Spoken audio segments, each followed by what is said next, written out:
Hey guys, and welcome to LITTLEBLACKBOOK91. I am sitting down with Dante from Ready to Love. It's been an incredible journey on the show, DC version, and we have our own very own DC character right in front of us who has made it through right to the end, pushed it all the way through. Silk press, strong hands, and a good sense of fashion as well. So listen, sir, how you doing today? I'm good. I'm good. Good to be here. Thanks for having me, taking the time out to here. So, looking for it. Like you said, it's been a journey, a lot of adversity. But you got to fight through that and get to the end. That's what it's about. That's what it's about. Listen, I didn't even contact you about the look today that we'll come up with the snapbacks and stuff. But We we on the same frequency we over just here. knew. We just knew. We just knew. So I appreciate you, bro. I appreciate you. Before we go any further, I like to do a little bit of human verification. Let you guys know. Make sure you're actually human and you are who you say you are. So I've got a few questions for you before we kick off. Is that okay? That'll work. First question I got asked: iPhone or Android, sir? Android. My man. I have an iPhone. I have an iPhone, but Android has always been my baby. Android user friendly. You can root it. It's so much more you can do with an Android phone that you cannot do with an Apple phone. And Apple, they monopolize everything, so they lock it down. But I do like the Apple phone. But if I had to choose, Android all day. That's my guy. Love it. Telling the truth out here. All right, cool. Second question. Favorite color? Black. Black. Everyone's saying black to these days. What's going on? Not black. Outside of black, I would do a maroon. Maroon? Okay. Like a red. I love green too. I love a good green, but black's always my go-to. I like a lot of earth tones though. A lot of earth tones. Earth tones. Okay. All right. Cool. I like that. Okay. Cool. Third question: who would you rather fight, Mike Tyson, Lennox Lewis, Joe Frazier? Which one would you rather fight? I think we might. Ooh, taking on the Iron Mike. I would take on the Iron Mike. Fan of his work. What better experience is to experience them hands, them uppercuts, and them hooks from the mic. I'm gonna try to do some out myself, but I ain't going down like no punk. Hey, you gonna get in here? I'm gonna mix it up a little bit. You have to show him a little one too. Say I fought the Iron Mike Tyson. Lennox Lewis would definitely be another. I would really fight all of them if I could. Just to have the experience. I don't know about going all the rounds, but I'd be clenching up all day, clenching up and getting some punches in. I totally hear you, Kel. I totally hear you. And final question, as to human verification, if there was one song that you had to play forever, you couldn't play any other song, just one song that you had to keep on repeat forever, what song would it be? Man, so many songs. Because I'm an R&B baby. I love R&B, 90s, 80s R&B. I would probably go with Mood by DVSN. Never heard it before. Something I'll check out. Yeah, check it out. Canadian group up in Canada. I think they're signed through Drake. Their music is one of them sleep. If you love R&B, that chill, smooth, sexy vibe, that's it. Mood by DVSN, Division. Been to a couple of concerts, and they got a whole list of hits I could choose from, but by that song right there, that'd be it. All right, cool. I like it. Final question: milk or cereal in first? Cereal. Okay. Cereal in first, and then I'm a vegan, so I'm gonna throw the almond, cashew milk in second, and let it, get my situation right, moisturize my situation to make sure my cereal's on point. I hope you don't end up massaging your cereal, but I hear you, bro. I ain't gonna let that go. Right. Brother was a Hands, sergeant. Hands. Kneading the bread. Okay, cool. We appreciate that. You are definitely human. That's good to know. I would like to ask a question because obviously every human's got their own story. So, Dante, what is your story and who is Dante? Dante is a conscious being experiencing this reality, what we call life, through this shell that I was born in. I definitely believe that is a soul or a spirit that is animated in this body that we call flesh. Mm-hmm. And, this is taking me through this journey or this, part of my existence. And, maybe there was something before, maybe there's something after, but that's unknown. But, um, kid born and raised in East Chicago, Indiana. All Whenever right. I said that on camera, for some reason, they cut out the East and just said Chicago, maybe because it was going to confuse people. So I had my people in EC in the 219 talking about, like, man, you from Chicago? How you go? Like, I'm always gonna remember where I'm from. So definitely from East Chicago, Indiana. Grew up there. Industrial capital of the world at one point. Steel mills. Was born to my father, Leroy Smith, and mother, Dorothy Robeson. Lovely. Both come from Southern roots. Dad being from Alabama, mom being from the Boot Heel of the Show Me State in Missouri, little small city called Hayti. Dad from a city called Bourneville. There used to be a slave plantation at one point in time. Um, growing up, um, single parent household. I Mm-hmm. had three brothers, two older brothers and a younger brother. I have a half sister on my father's side. But growing up in the house with the boys, and my mom, she worked at the steel mill, and so did my dad. But they didn't live together. Um, Grew up in the projects. In East Chicago, Guthrie. Humble upbringing. As a kid, we used to like my cousins actually used to take me around and have me fight other kids in the neighborhoods. It was, I don't know why, this I thought it was the coolest thing, but I would go around different neighborhoods and just be fighting other people. Grew up seeing drug dealers and all that, and just gangs there in the city. So we would go around and see, they'd take me around and see who's the toughest kid that um, they have. So everything from my upbringing was always about being tough. My older brothers, they older friends, they played football. They used to beat me up or, had me fight. And, it was all about, who's going to be the toughest one out of me, my brother, and my cousins. Um, Growing up, went to school as a young, had a few near death experiences. Oh, Um, okay. Uh, One was I was riding in the back seat of my mom's car. Mm. She was taking us to school. She's always taking us to my granddad's house when she went to work, and I'm leaning on the car door. And I'm like in my head, I'm like half asleep, but I'm up. I'm like, man, I'm under this door. This door even locked. And I pop the door open, and I literally roll out of the car while she's making a turn. I roll underneath a car or something like that in the middle of traffic, and definitely stopped. So, you know, lucky, definitely very, very lucky in that sense. Um, Scared my mom to death. Yeah.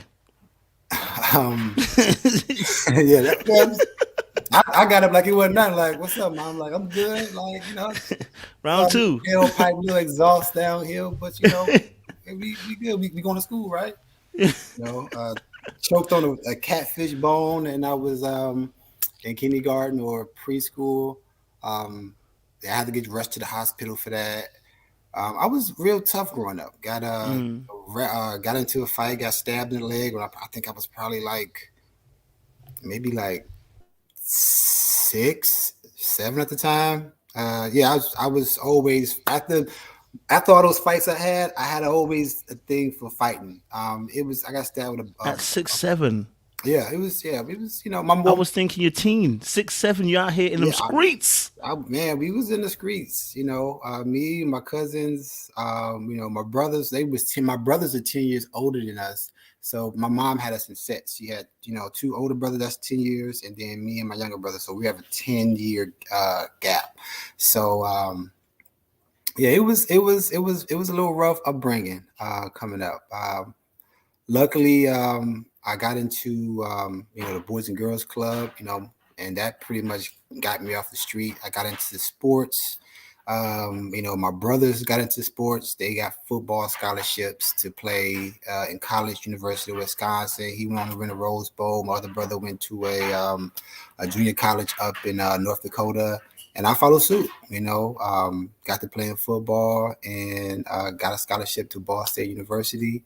And if it wasn't for that, I definitely would have been, the streets. I didn't think I was going to go to college. I didn't never had like any aspirations growing up. I thought I was going to just be, in the EC Gary 219 area, just doing what I saw some of my cousins and friends was doing, which was selling drugs, gang banging, making money, hustling, and doing that. So yeah, luckily football came around and I had a passion for it. I played it and I got a full scholarship.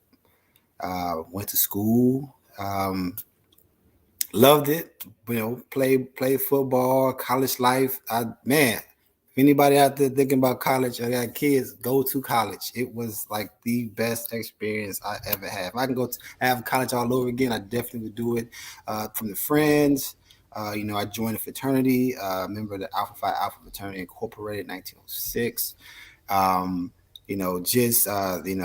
The memberships in different organizations, Student Athletic Advisory Board, and just things I got into get into that I was exposed to that I had no idea coming from where I came from. In my hood, there was certain areas you couldn't go to, or you couldn't go because of different gangs or different people you had issues and beefs with. So that was it was a cool experience. Had a girlfriend, she got pregnant, had the baby. I'm a father now. I think I'm 22 years old, still wet behind the ears. Our relationship didn't work out, but we did what was best for the child and we raised our child.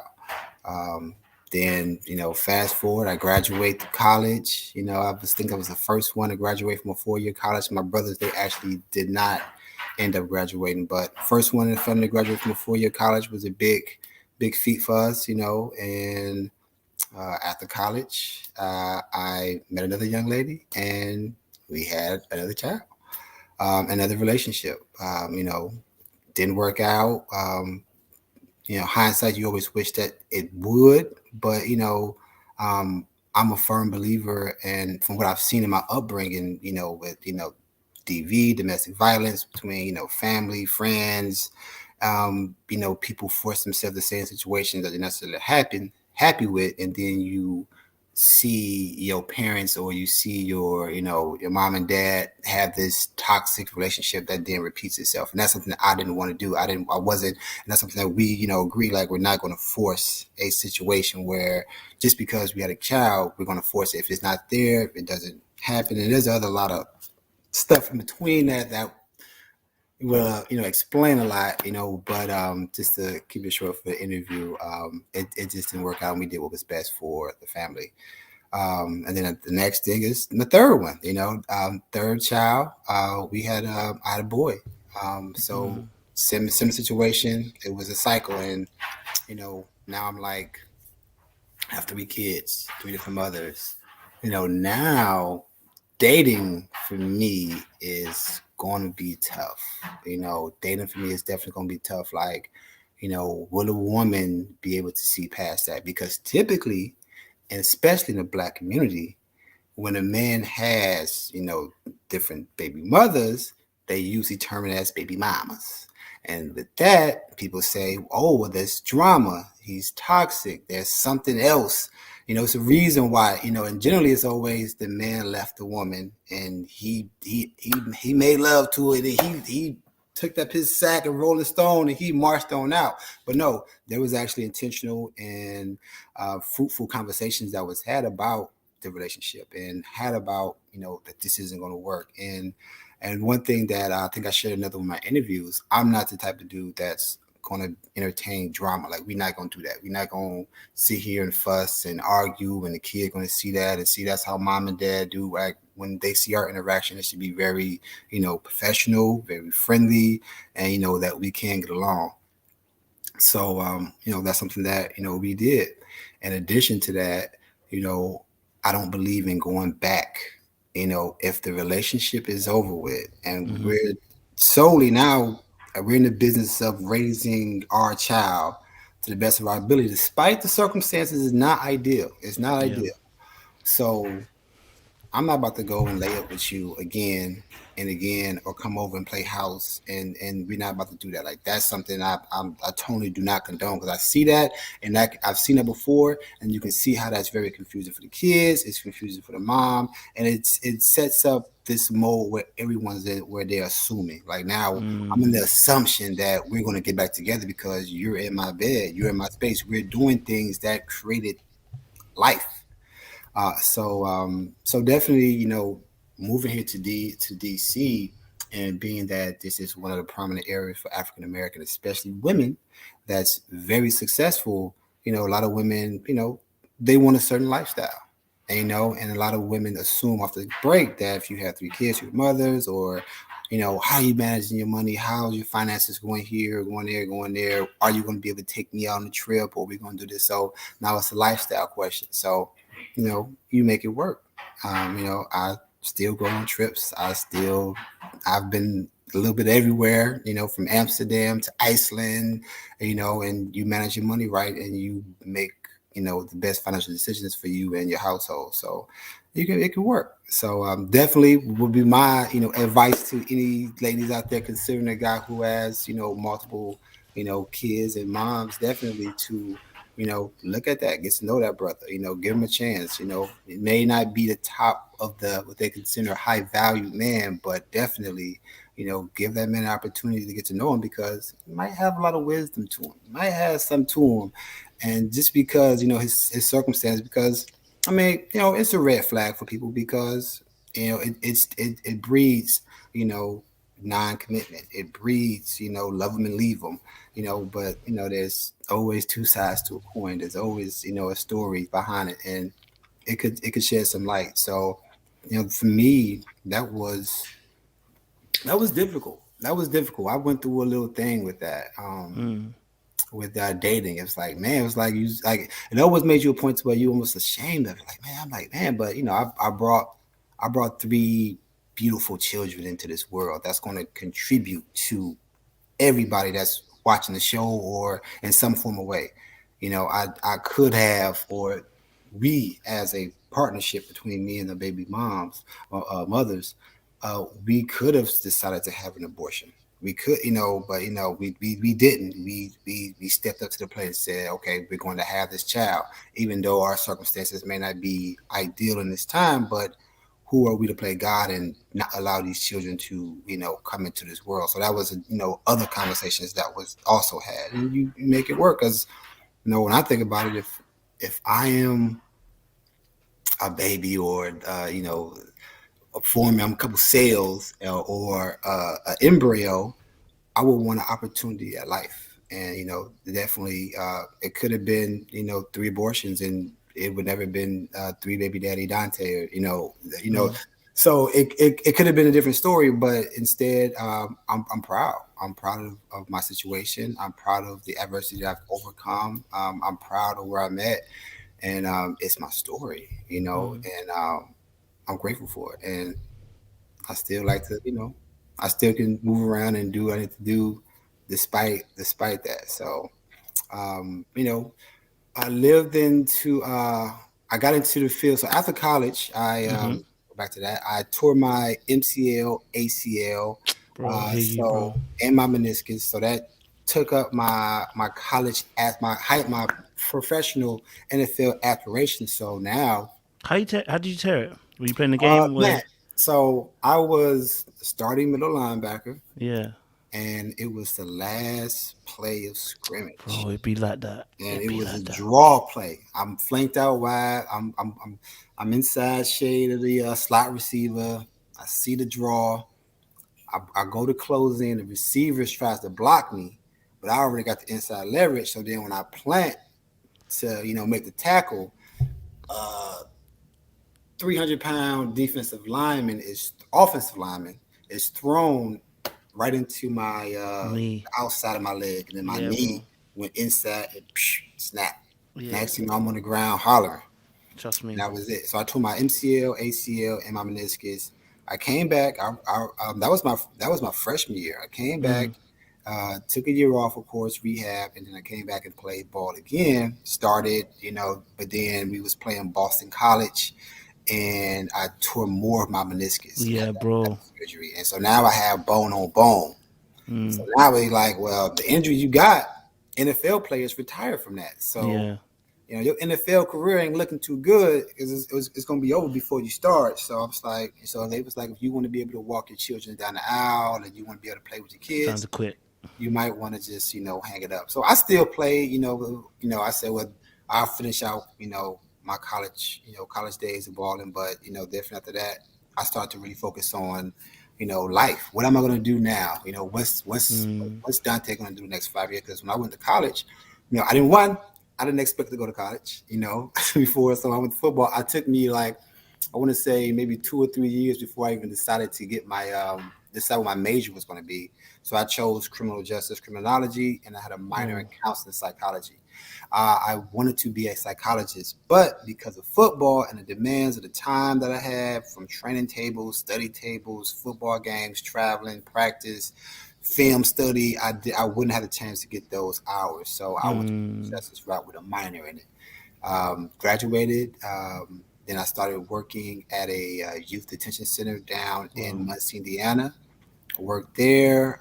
Loved what I do. Want to get back to the kids. I just knew whatever I want to do, I want to give back to the kids, the young Mm. men like me who grew up in impoverished, conditions, and wanted to show them that there's so many possibilities outside of your 4 or 5 block radius hood that you live in, and that there's so much more to you. And there is father like people that can guide you, even though you may not have a father in the household. There is people that you can look up to and learn things from and take from, and become the best man that you can be. Did that for a few years. Had some Hmm. I had some crazy relationship, So at this Mm. time, after I graduated college, um, I had one child, which is my oldest. She is 17 now, getting ready to graduate, getting Wow. ready for Okay, she's college. grown. Grown. I think Boy, she's a student, So getting ready to take her out the country for her high school graduation gift. love that. But I had a relationship with this woman, and I learned so much. I learned about love really, really hard. So I'm gonna Mm. go back. We got a little time. I'm gonna go Oh, back a we little. got time, brother. I'm You gonna already go back a know. little. Baby, I got this. Don't clock my time. She said, Aisha "Don't over take here four trying to. We hours." supposed to go out to dinner after this. She clocking my time. Look, people want to know my story. Can I tell my story? We got time today. So hey, come on, come on. Let me calm you down real quick. So um so going back, I was like the nice guy growing up. Mm. I was like the guy that was just like, you ever see was it Hitch? Yeah, yeah. Will Smith was like, but I love you, but I love you, I love you. And he just got that love so much and just wanted the world, wanted the white picket fence, wanted the Mm-hmm. dog. So I had it all figured out. I think I said this in one of my interviews on RTL. I had it all figured out. I wanted, by the time I got to college, I'm gonna have my girlfriend. We gonna date. I'm gonna propose right after we graduate, and then we gonna get married. And I'm gonna live just, and have about 40, 50 years in marriage and have my kids. Like that was ideal for me growing up. But some circumstances changed that, and I had some hurdles and some hills and some mountains to get over. So high school, had a girlfriend, sophomore year, 2 years, I started early, right? So But she was my girl. I'm thinking marriage at that young of an age. I'm not thinking about like, oh, I'm gonna be a playboy. Oh, I'm gonna do this. I'm thinking like, this is what I want. I want simple. This works for me. So, my junior, she was a year older than me. So my junior year going to my senior, she was getting ready to go to college. She hit me with the, yeah, I want to see what the world has to offer. Like, damn, like we've been in this since my sophomore year. This is what we doing? Like, you gotta go see what the college boys got. Like, who? Like, so I didn't even. I was like, broke your heart. cool. That's all right. Cool. I'd be all right. I was a little high school, little star back in the day. So I'm like, that's all right. They on my line. That's all right. Brother gonna be all right. You know what I'm saying? So he did ball. So, I'm playing football, got a girlfriend at this school, got a girlfriend at that school, come to my games. Hey, what's going on? Not knowing what I'm doing. I get to college. Right before I went to college, I met a young lady in church, and she was beautiful. Was she in the choir? She was in the choir. She was. It always be the choir, baby. It be the choir. I'm in the back, like, it always be. Woo-wee. It be the choir people. Like, I don't care how many Bible studies or how many. I gotta attend. I need to sanctify her soul. To sanctify my soul. We gonna be one in the Holy Ghost, and we gonna make it work. Man. So it ended up working out. She was attracted to me. I was attracted to her. She had a boyfriend. And, it's like, I'm not going to, try to, I'm just going to just play my part. If it happens, it happens. It don't. But I let the interest be known. And so happened one day they was breaking up and we hit it off. And, she went to a different school. So I'm like, I'm right away. I'm already like, wifey, this is she what I'm looking for aesthetically. She in the church. Like, we got all these similarities. It's a wrap. We good. So I'm like, I'm playing football full time. So I'm using my friends' cars to drive down there because I didn't have a car. This is before cell phone. So we on AOL, instant messenger, like, oh, jeez. I like you too. Doing all that. Man, I'm gone. So she's at another university. I'm like, we're like maybe an hour and a half, 2 hours away. Man. She ended up getting back with her ex-boyfriend. The girl who left me, talking about she needed to see the world, was the one who actually was hitting me up on instant messaging, like, yeah, she down here with so and so. They going out on dates and they doing this and that. And I'm like, well, she trying to get me back, you know what I'm saying? But she also like, telling on her whole girl because they in the same little crew because they are from the same region, we are from the same area. I'm like, man, so I'm broken again. So I'm like, man, what I wanted, I had all the things. I had everything planned out. I wanted to do it the right way. I wanted to, what's up? And this was, before I had any kids. So I'm just like, so we break up, and then of course I met my daughter's mom. We hit it off. Unfortunately, once she got pregnant, she had to move back to her home, and that didn't work. And she had some other situations going on that I didn't know prior to our relationship that affected us. And it's just like, that affected me. Probably didn't affect her, but it affected me, finding out that, she had chemistry or some type of situationship with one of my fraternity brothers. So I was like, I felt some type of ways about that. So I was just like, I'm just getting hit with all this. So I'm like, okay, cool. Graduate college. Well, before I graduated, after I graduated college, met another young lady, and I'm like, all right, cool. I got a kid, got a woman who accepts that. I have a kid. We work together. All right, I'm ready to lock it in. This is what I've been talking about. I'm ready. She's beautiful, aesthetic, everything I look for. Cool. But I got the warning from the homies. I got the warning from my fraternity brothers, and was like, yo, don't date her like that. If you date her, don't date her. Have fun with her, but don't make her your girlfriend. I'm like, dude, like, I ain't that brother that's gonna be like, no, I'm gonna give her an opportunity to show me who she is. She's not her past, I'm not my past. Trust I'm me. gonna give her the opportunity to show. So boom, in a relationship. So things come up, some red flags come up. She's taking phone calls in the morning in the bathroom, and I'm like, okay, what's Damn. up? I'm like, man, what's going on? I'm the nice guy. Remember, I'm the nice guy. I'm like, oh, okay, maybe it's on. I don't ask no questions, But eventually, this is happening all the time. So I'm like, something's going on. So long short, she had a little situation on the side. So it was like, broke up with her. And I'm like, man, she ended up meeting my family. Mom adored her. Family liked her. Gave her a second chance. Moved her from where we was at in school. Moved her back up to the Chicagoland area. She didn't have a job. I'm the sole provider. I'm paying all the bills. I'm buying all the groceries. She says she gonna get a job, but she wasn't getting a job. She didn't get a job. She was just chilling. She go hang out with my mom, every now and then, do all this. But she says she gonna get a job. But I'm bringing the bacon in. What's up? She cooking the meals. I was a solid 235 pounds, solid. I was working about an hour and a half away, commuting, and I ended up gaining weight because I stopped working out. I was just on some like I found Bay. Like, we gonna make it work, but she wasn't working, so we were just eating. So I went from 235 pounds to 280 pounds in 6 months because I was just smashing food like crazy. We go to a spot called Sharks. And, in college, all you had was, the Buffalo Wild Wings and the 25-cent wing days, in the States. So I'm like, all right, cool. A week. When I got there, they had Sharks. They was full-size wings. So I'm eating a pan of 20 wings in one setting. 24 wings, fries, pie, Last drink.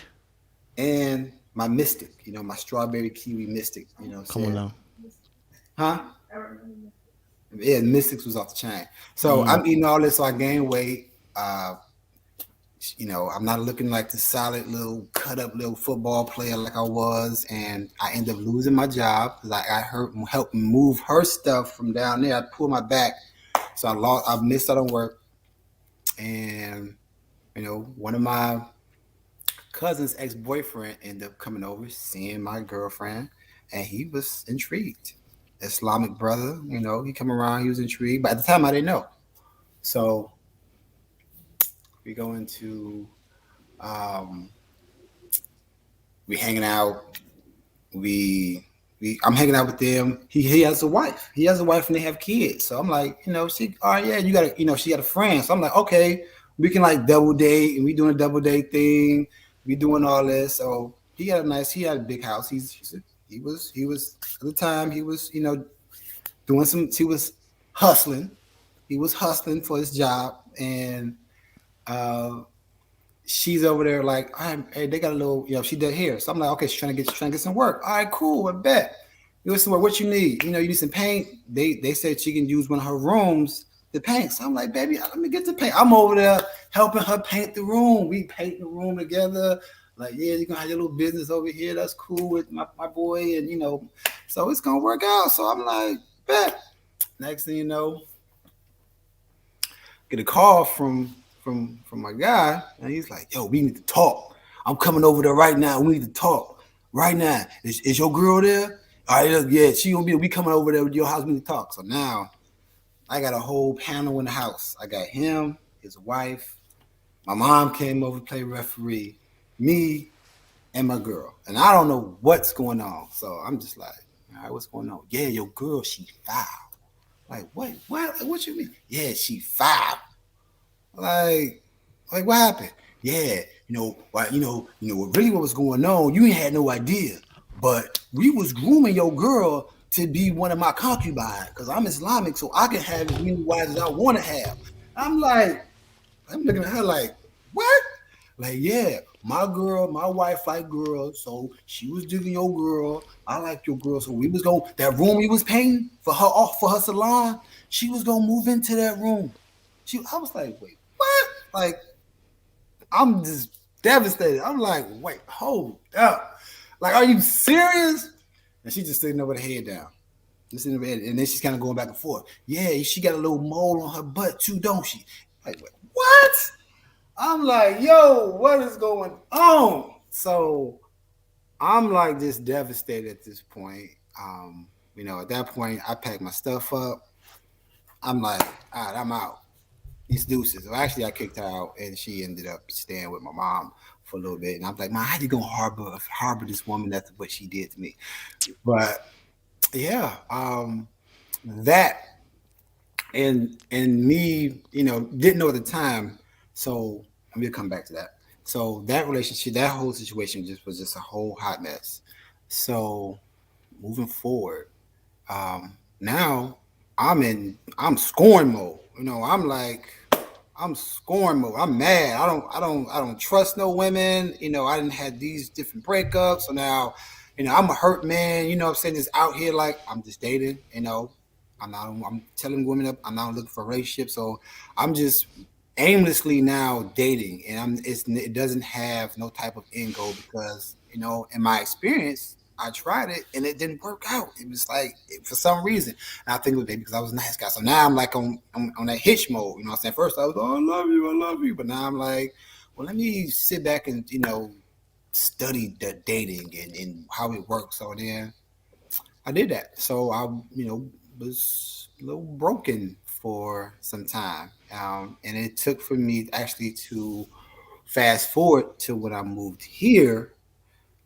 Even though I started doing the work in Chicago before I moved, but really until I was taken out of my comfort zone and put in DC, so, and I moved here. Um, I didn't want to move to DC because Chicago was just, I moved from East Chicago, obviously Chicago. That was home for me. I knew everybody in Chicago. I was out on the scene. Did some, acting, and I just got into just. I said I'm just gonna live life and just not worry about love right now. I'm just gonna just focus on me and just do what I want to do, and not worry about a relationship or really like selling it down really really hard. And then in between that, I had a couple of relationships, and in these relationships, did not know how to love right. I was a villain. I mean, it's not everybody gonna say great things about Dante. I will say that I was a villain. I was definitely an antagonist. I made mistakes, and then um, you know, broke some hearts myself, and I was, I was, I was for the streets, as they said, at Mm-hmm. that point in time, and Fully. Mm-hmm. so I was just like, and then I got to the point when I moved here, I really started to look at life. I started to meditate. I started to get into esoteric knowledge and different things, and was like, okay, how can I be better? Like, how can I leave women now better than how I found them? How can I, leave just people and interact with people and actually have positive, you know, engagement with them and not be nothing, negative or nothing toxic or anything like that. So I started meditating. I started Mm. into binaural beats and different speakers and different affirmations and different things. And then, I wanted better for myself. And then once I started speaking that and affirming that, next thing you know, I wasn't happy with work. I wasn't, being recognized. And so many things just started to move. And next thing you know, I had a job opportunity in the DMV in DC. So it's like, man, do I jump and leave my comfort to go to DC was unknown, and I did it. I did it. Didn't want to leave, but I did it. I was like, it's one of the things like this is going to make you grow into such a better person, like in the back of my head, and I did. Mm. Moved here, had a long distance relationship, didn't pan out. Did some work. It was much better with the communication and relationship and everything, but there was still some things within me that I did not like. And I sat back, and after that relationship, I really looked and was like, man, I got a lot of work to do. Mm. How do I let one, accept myself and love myself and who I am, and then also how am I going to, make sure that my relationships with people is even. I don't have like like come in there jaded. I don't Mm. care. You ain't gonna love me. I'm gonna shut this down before I get my feelings hurt because then what happened to me back when in that house when we had this panel. I don't want that to happen to me again. So just doing that work. So I really got into meditation, crystals, chakras, metaphysics. Really got into it myself. Tibet singing bowl. I with my copper and all that. Just really just being really intentional with like doing my shadow work and just understanding like, okay, you know, these people you hurt in the past. These people hurt you in the past. What was the commonalities? What was the differences?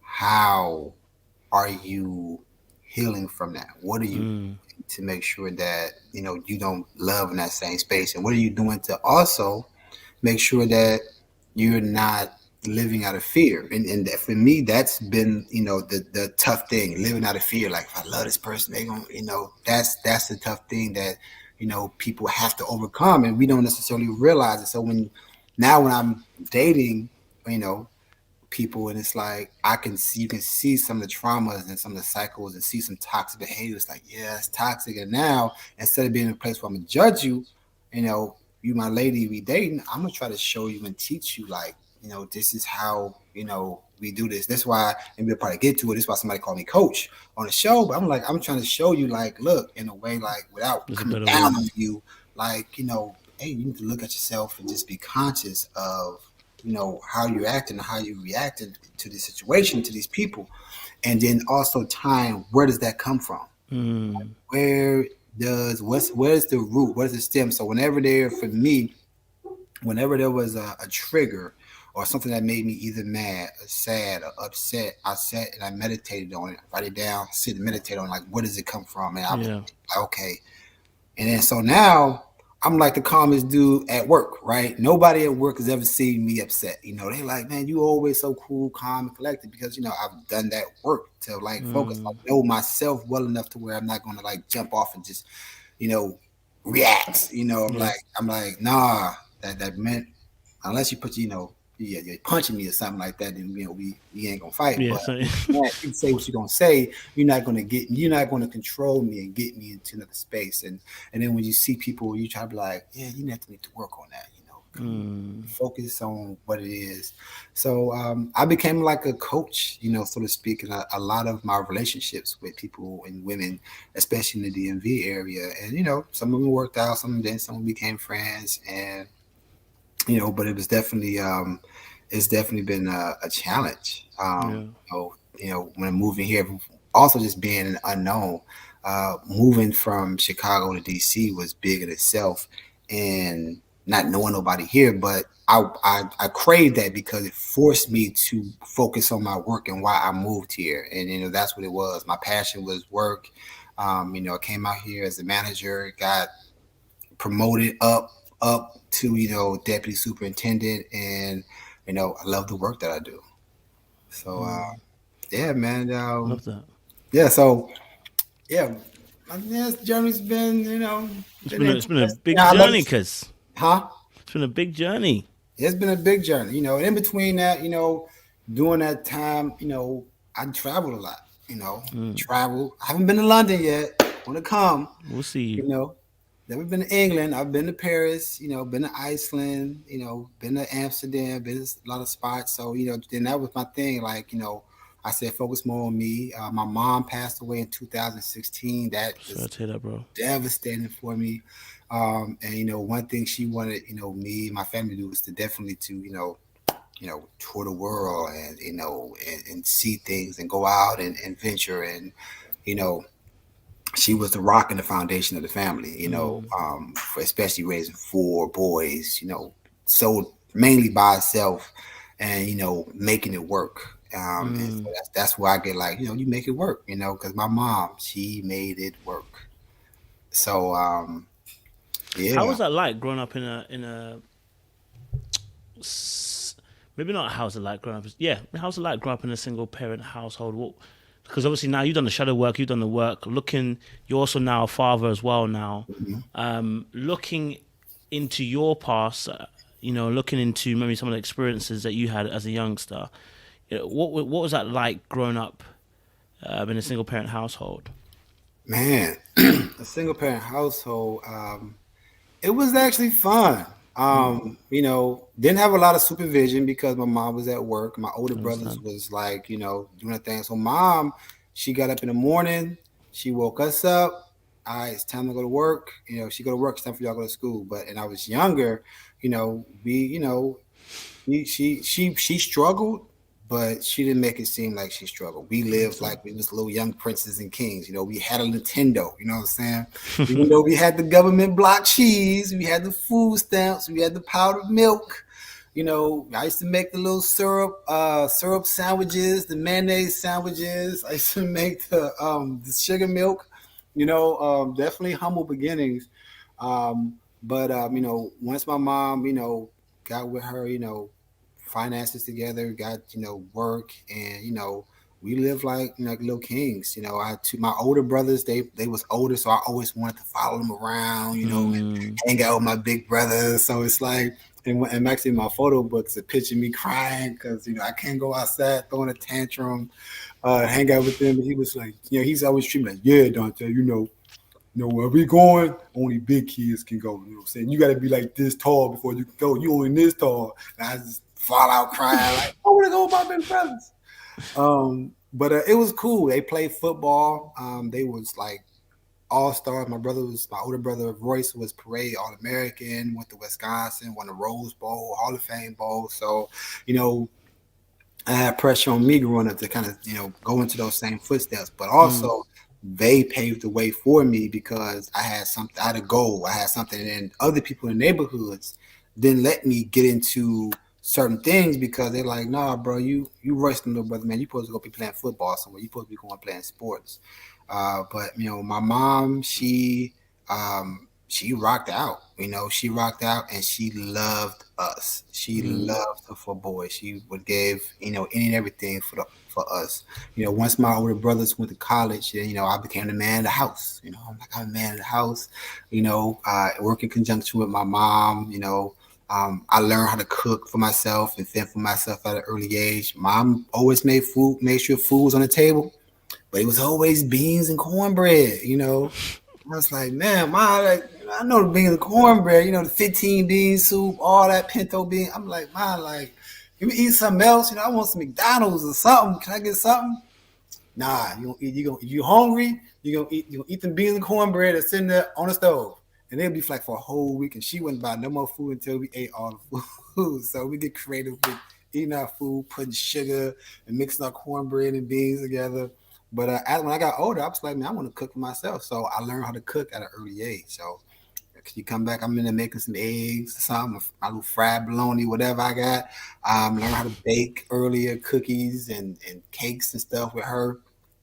So mm, it was good. But growing up, we moved around a little bit from, we moved out the projects and we moved over to, the better side of Chicago and, um, you know, was raised and went to a different couple of high schools, or common elementaries, and I had some behavior problems growing up. I was like a class clown, and I might have been mm. because I didn't, it might have been, dad. My dad was there. He just didn't live in the same household, so we would go down to Alabama and spend summers down there with my father's side of the family. So he was there, but just not having him in the house. So at one point, I was like a little class clown, telling jokes in the classroom. Oh, my first ever heartbreak happened when I was 2 years. I was in second grade, Kojo. I'm telling you, right in second grade, I That was don't that. count, bro. I was that dude. Look, her name was Tamra, and she was my girlfriend. I just thought I was just in love, and we was in choir class, and he dumped me in front of the whole class. He dumped me, in front of the whole class. You've I been was taking like, L's, bro, for a long time, I was cause taking these L's out here. What's his name? Skip and Shannon. They was serving hot L's to your boy, piping hot L's. Um, Thank you, baby. So, yeah, I remember. I went home. I helped. She dumped me in front of everybody. I went home, and this time my mom did have a boyfriend who was from Trinidad and Tobago. So seeing him in the household, he used to cook Trinidad and Tobago food. I learned how to cook some dishes from him. So it was good to see him and how he took care of my mom and how. Mm. But he was there my first heartbreak. I held it in until I got home. I was like, "Mom, she broke my heart, Mom!" And I was crying, and he's like, he's from Trinity, so he had that Dante, come. Beauty is only skin deep. He was like trying to be like, look, you just infatuated with this girl. I was like, you're gonna get over this, or whatever. But so he was in the household, visiting. He didn't live there, but he would come and he would be there a lot and hang out. My mom, unfortunately, was she smoked. So that's ultimately was the reason what led to her death. She died from COPD of an asthma attack. Sorry to hear that. Thank you. But growing up, I got into she used to take me skating. Skating was my thing. My mom took us fishing, how to fish. She taught us, carpentry. My brother burned the kitchen up. Me and my cousins playing video game, burned the kitchen up. Ray came in, paid for everything, and we bought the materials. And me and my older brothers and my younger brother, we fixed the kitchen. We fixed it back together. So we learned how to, work with our hands and be handy and fix things. And so, she was quick to be like, read something first before you just go try to go pay somebody to do something. You can actually learn something and learn a craft. So like a lot of my uncles, did stuff and fixed with cars. So my mom, going back to her, she has 14 other siblings. So big family, big family. My mom's side out of Haytown, Missouri. So, big family. So, I grew up with like a big family influence and, family reunions and being around all my cousins and everything. So, that was always a great experience being around, the family. But the household was cool. Once my brother, he was my rival. He thought he saw me as his rival. So my younger brother, so he hated me growing up. Like he hated me, like because I got all the attention. I was, he's, you know, he's not into sports. I'm into sports, so he's into like dance and artistic stuff. So everybody came to my football games, my track and field meets, all the sports and stuff I was into, basketball games, but nobody really support. He was in wrestling and stuff like that. So yeah, he got some support, but he just didn't get the support that, what I'm saying, that he felt like everybody else showed up for me. So he hated me. We used to fight. Dude would get a knife or something. I was like, I ain't gonna beat you up, little bro. But I'm gonna slam you with something. He came at me. Show you a little something. He came at me with a knife one time. We left the knife outside. I ended up getting a whipping coming home. My mom used to get him beatings back in the day. Boy, you lay on the bed. Yeah, lay on the bed. Don't turn around. And then she used to just go ham on me. I'm like, how am I getting a whooping? And he was one who got to me. He was the little brother, so she always thought it was me picking on him. Really good at acting and getting me whipping. I actually ran away one time too. You didn't get far, did you? Huh? You didn't get far, did you? I did. I was gone for about 3 days. I was out of there. What did I do? I was on the phone. My little girlfriend, I'm on the phone. Okay, yeah, baby, he come by. He said something like, "Mama said, put the dishes up." He trying to, front on me. I'm like, "Shut up, punk." Called him a punk. He went upstairs and was like, "Mom, don't take call me a punk. He picking and bullying on me." She sleep. I work in the morning. Dante, come up here now. Go upstairs. I'm like laughing, like, "Let me call you back, boy. Let me call you back." I get upstairs like, "Mom, I'm just joking." And really I was just joking with him, but he was just always on one with me. I got the whooping, she got to hit me with this, not the belt, but them thick orange extension cords. That was big, thick ones, the ones them thick ones, like they on the bed. At the time I'm probably about, I think I was like 14 years old. The switch. I'm like, nah. I'm like, nah, Ma. I stopped and said, "No. You will not beat me anymore."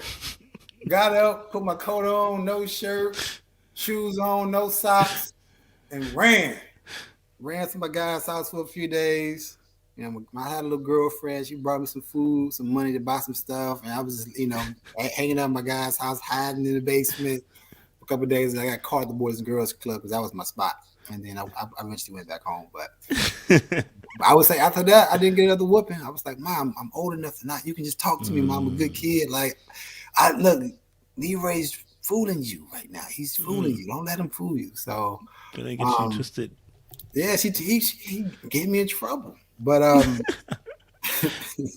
So talk to me a little bit about okay. So 'cause, I love your storytelling actually, by the way, because it's warm, it's nice. Talk to me a little bit, obviously, because you know your mum obviously done a great job raising you guys. You know, talk to me a little bit about the because your father. So talk to me a little about the relationship with your father and the impact it had on you growing up. definitely, just being there. Knowing that you got a father, somebody you can talk to.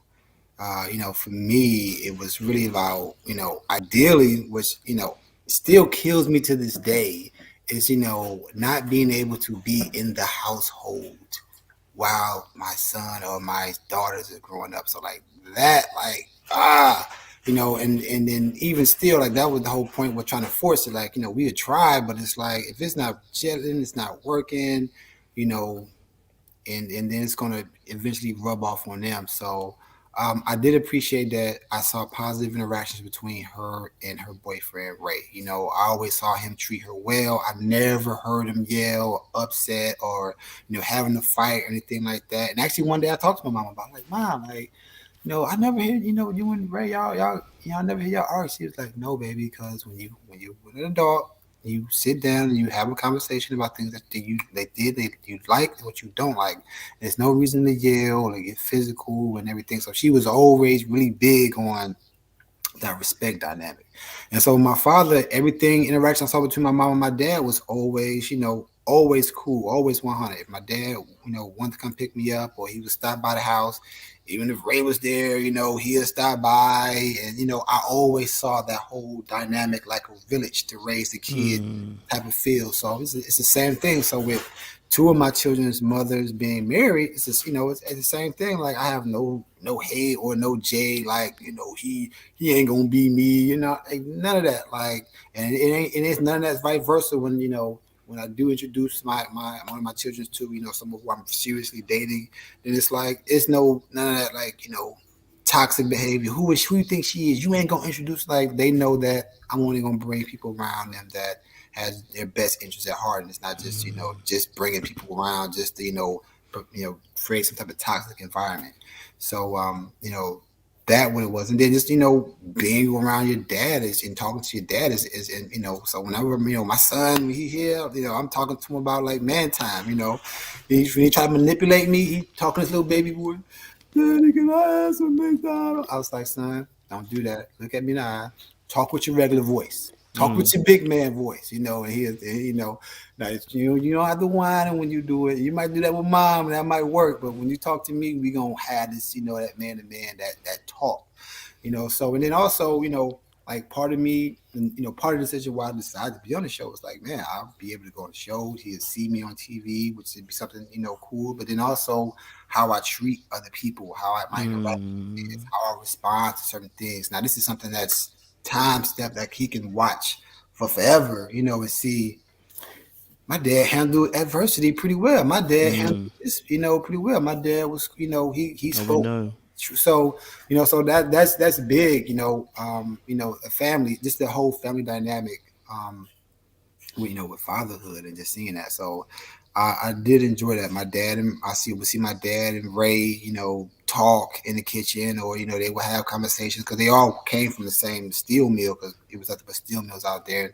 in the Gary and East Chicago area. So it was always positive. It was always positive. So yeah, that definitely impacts, like, the relationship that you have, that is seen between the two parents, no matter what the circumstances is. That it doesn't always work out. Just because you have a child with somebody does not necessarily mean that you are going to marry that person. Make him or her honest man or woman. Sometimes it just doesn't gel, and Mm, unfortunately, some people have toxic behavior behind children, and then you have the what we consider named the baby mama, baby daddy drama, and he's showing up, popping up. No, you gonna do this?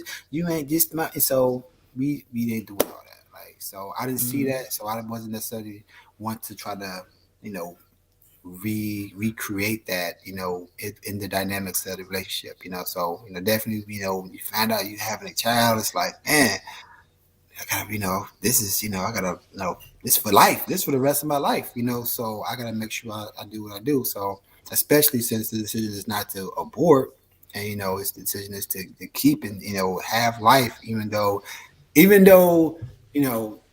me having this child Mm-hmm. out of wedlock, and whether or not we're going to get married or not, it's for life. It's for life. But it's a decision that we had to definitely make. That was best. I mean, I just can see just like terminating that. It just everybody got an opportunity to life. I understand. Everybody got to have an opportunity. So that was just the There's thing. no choice for you. It's just that was a choice that you had to Yeah, it's choose. like, I gotta. I mean, you have choice. People have choice, and I respect anybody's choices what they make. But for me, that's what it was. So, I Okay. mean, yeah, I mean, just we worked it out.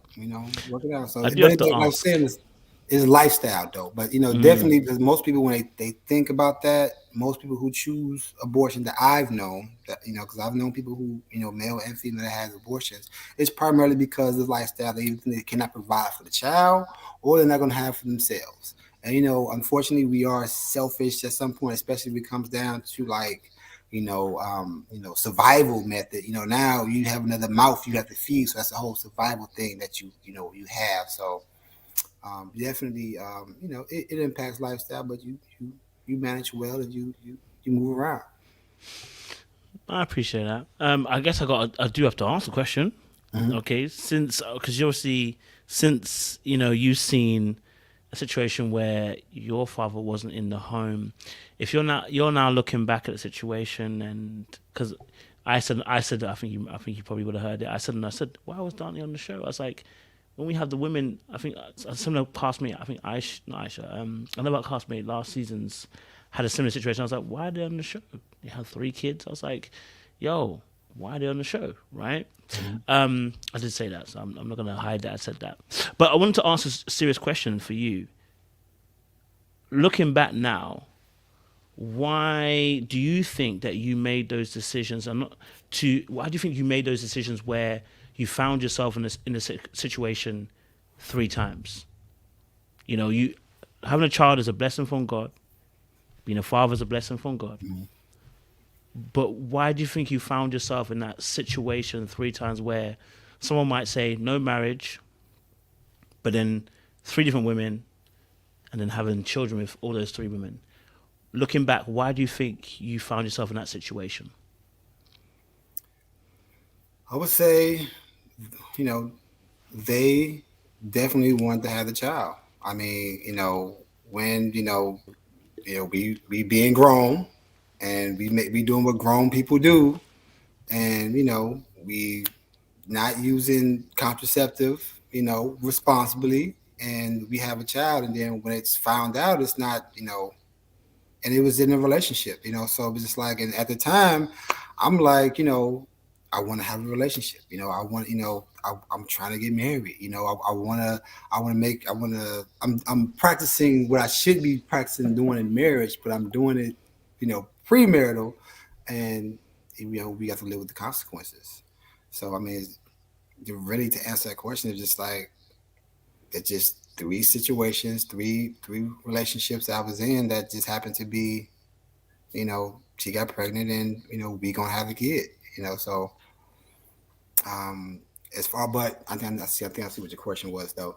Um, but the relationships, they wasn't necessarily that solid. I would say probably the most solid relationship that I probably had was my oldest daughter, the first one. The other ones wasn't necessarily that solid. So, me looking back, I should have been more responsible with that, especially as Mm. the male in that situation, saying, well, we gonna have to wrap this up. I know, it feel good and all that good stuff, but we gonna have to, we gonna have to wrap it up because, there's a consequence that can come from us laying together and not having and building that solid foundation if we don't know if we are going to go the distance. And I think that's where I found myself in the situation again and again and again. So, and then I think I want to say like my first, one, I was a little mature, my first relationship, my first child, I was immature. I was upset, she moved back, to, back home. And, even though, rumblings and stuff came up with my fraternity brother and all that other stuff like that, I still, could have fought for that. I still, because we had a dope relationship, but me just being, young, it's like, nah, and my pride and my ego at the time, this happened to me, we had a kid, how could you do this to me? And, at that point in time, I think that would be something I do regret, that I could have potentially, just locked it in right there. And two and three probably would have never happened, or if it would have been with her. Mm, So, and then the other ones, it was just like, yeah, this situation isn't going to work for us, especially in a situation where now you produce a child into a relationship that's already not stable, and then you're trying to stabilize it with a baby. Or no, the baby gonna make it work. Like, people in marriages try to have children to to save the kind of, marriage. yeah, That's not going to save the marriage. Your relationship with each other will. So, that's my lesson looking back. Like, yeah, I was broken. Necessarily wasn't necessarily doing the work back then on myself and what I really wanted. Hurt from previous, relationships, and now I'm in another relationship, and I'm still harboring, feelings pain. or anxieties and stuff from that I haven't dealt with, or not even necessarily deal with, but not even aware of. So it's one thing to not even know, to just be unconsciously aware of, how you where you at right in that moment, but then just to not be aware at all, So I think if I was aware, probably could have made more, but I was hard headed.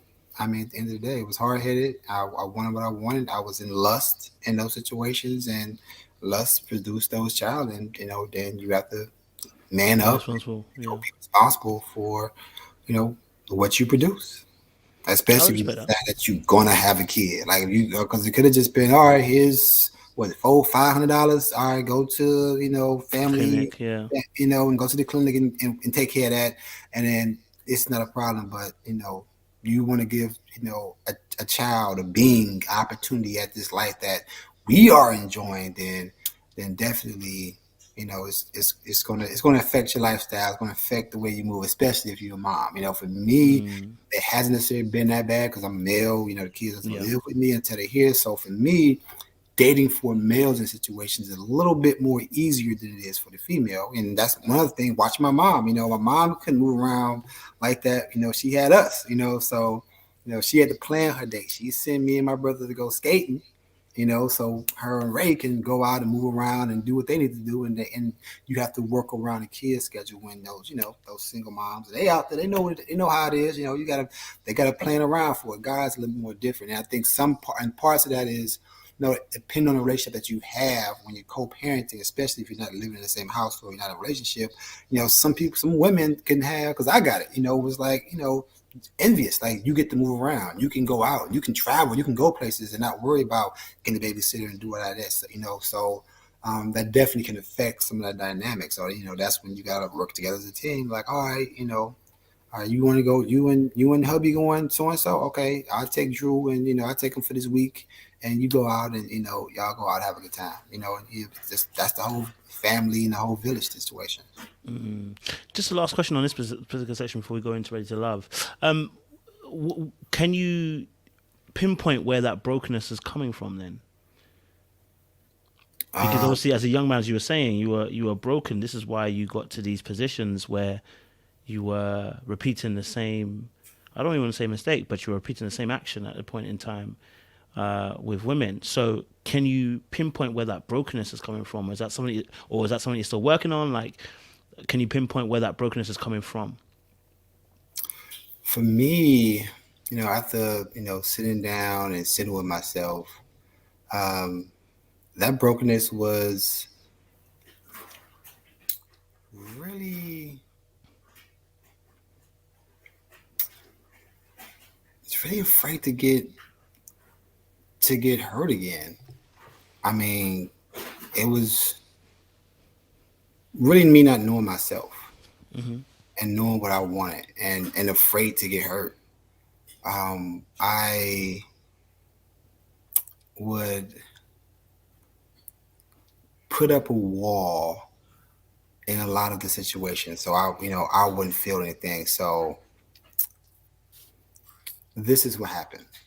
I was in a relationship, and um, after the one with the whole situation with everybody at my house and all that stuff, um, I like swore to myself like this is never going to happen to me again. I'm never going to get hurt again. And like I like sworn to myself, and it was like this aura came over me like I was a power up or something. Like I ain't never gonna get hurt again. I'm never gonna put in a situation like this again. So I'm over it. So now I'm guarded, and I'm lacking that vulnerability to have that solid foundation in that relationship with this woman, and vice versa, because she hadn't did the work, either, or wasn't there either. So you have two people trying to come together. But for me, that's what it was. Like I'm not getting my heart broken again. I'm just not. I'm just, So gradually, like letting go, like you have to be able to love again. Not everybody is your past. Not every situation is going to be this. So, this is where it's coming from. You're afraid that you're going to be that same hurt little boy coming home when you was in the second grade crying about some girl and broke your heart, or the same one when she said, you know, I want to see what the world has to offer. The same guy who said, you know, um, yeah, she's with her ex boyfriend right now. So now I'm guarded. I'm not being in space. I'm not being vulnerable. And when what I gave earlier in those relationships, I gave all of me. I gave all of me. Like honestly, I believe that if my sophomore year girlfriend that I had that told me she went the world, see the world, and we had to stay together, we would have got married. Like that's how locked in I was, and just in that person, just like how you love innocently until you get your heart Oh, broken, or work. so, and then now you kind of jaded a little bit. You get a little bit more jaded, and you get a little bit more jaded, you get a little bit more jaded, a little more jaded. Now you like, look, I'm coming in here like with both these fists up and not coming down to a space where I'm vulnerable. And now, over the years, it's that I'm conscious of it, I'm aware of it, but then just being aware when I'm starting to do it and I'm starting to revert back into that cycle, like, oh, I'm putting my guard back in, like no, you got to put your guards down, like put them back down, because then if while you land with this woman and she get pregnant, or something like that happens, then you back in the same situation you was back when your oldest daughter was born, and so on and so forth. So that's what I would say. My pinpoint came. I was like, I'm never going to do it again. And I pride myself on my discipline, and just I guess you could say Scorpios, we hold grudges, low level Scorpios, just the evolution. But yeah, I was like man, it's not happening again. So yeah, definitely that. And then you So, what know takes you on to Ready to Love then? opportunity, so I got a text. I never heard about Ready to Love. Okay. Never heard. Didn't know it because I don't really watch TV generally. I got a routine. Get up in the morning. I do my meditation for about a good 30, 40 minutes. Go work out, go to work, come back home. I read, meditate some more, and I'm going to sleep before Ready to Love. So I get a text message. Hey, you should try this out. Da, da, da. I'm like, I see his nephew Tommy, and he's smiling. I'm like, ain't that nephew Tommy that do the prank calls on Steve Harvey? Like, oh, he got his own show now. I was like, so I didn't talk about this. I actually did the Steve Harvey show like 3 times when he was in Chicago. I did like 3 dating shows. I went to school. She was a producer. She asked me if I wanted to do the show. So I never like seeked out acting or anything with casting. It would always be someone who would ask me. So she asked me for three different times on 3 different occasions. One was it was like a panel with three women's, three twin sisters from L.A., New Orleans, and New York looking for love, and they didn't choose me because I picked the wrong one. Again. Again, I picked the wrong one. She was because the one that I like. Her sister like me, so she was like, "Which one of us you like?" I was like, "You my type." The other one was like, "You should have picked me," and they just cast me out. That was the first one. Then after that, she asked me to come back again. It was like for Steve Harvey had the largest first world date. He broke a Guinness World Record. So I did that, and I met some cool people. I actually met one of my girlfriends there at the show because it was so funny because it was a big blind date, so no one knew who they was coming to meet. So you had women walking off from their dates like, "Oh, I ain't doing that. Oh, she ugly as hell. Oh, hell no, get about it with that." So I ended up meeting her while they was walking away from some tables, and then I did the last one. I actually went on a date. It was a date. It was filmed, and then we left. We left that set, and then we went on a set with Steve. I met Steve, and we had the whole date on. And that was the last time I did that. Then I did some acting. One of my coworkers, she was a producer or actually director, had her own studios.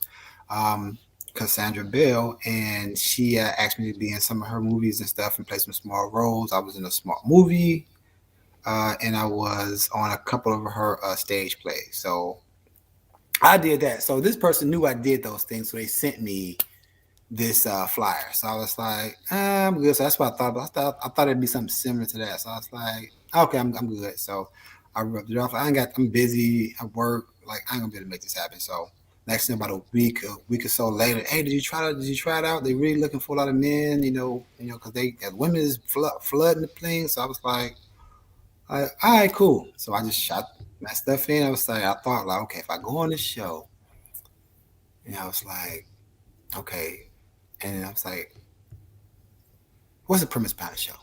Oh, it's dating. I just thought it was a dating show like it was like with Steve Harvey. Like it was gonna be a one thing. You come in and that was gonna be it. So I was like, okay, cool. I can probably do that one day. Whatever. Boom. Shot it in. They hit me back. Gave them some more information. Sent it back out. Gave them more information. Next thing I'm like, man, I might be on this show. Like, let me see what this is about.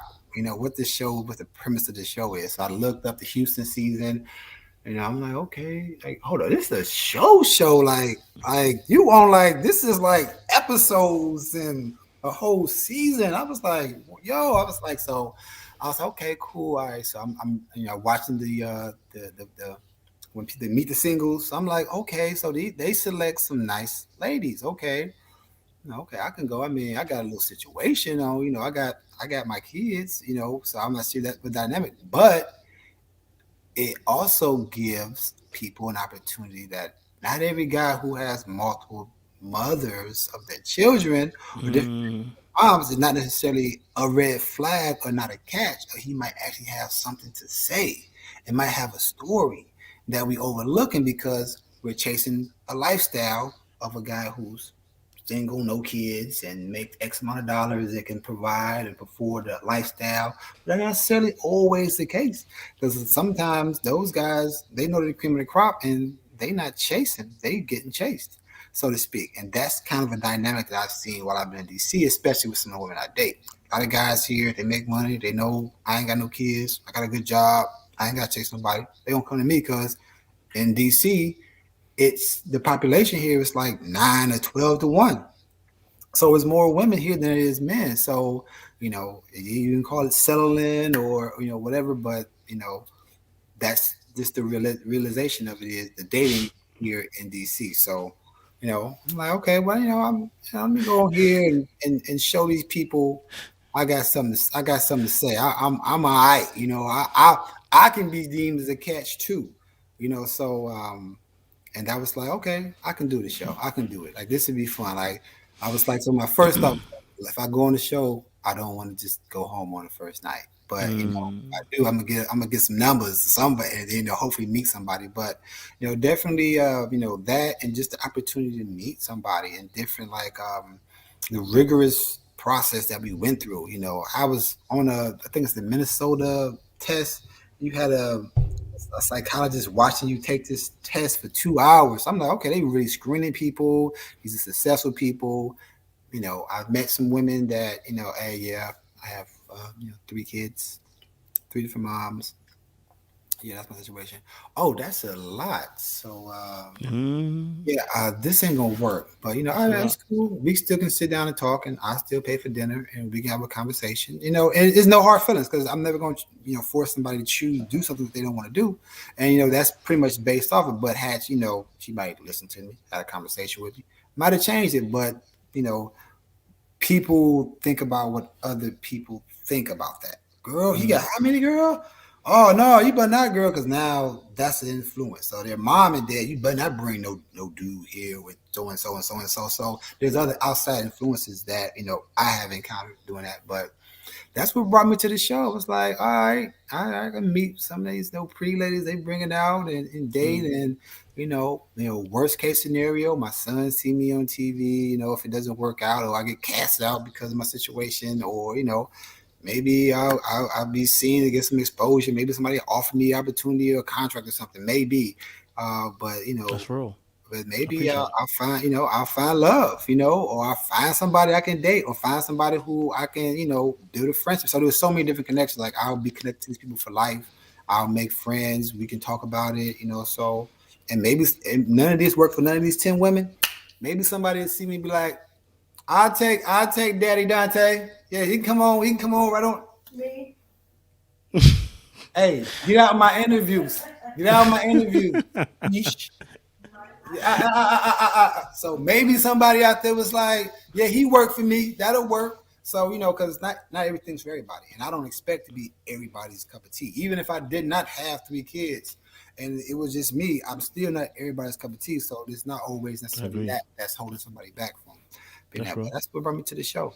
That's real. All right. So you get on the show.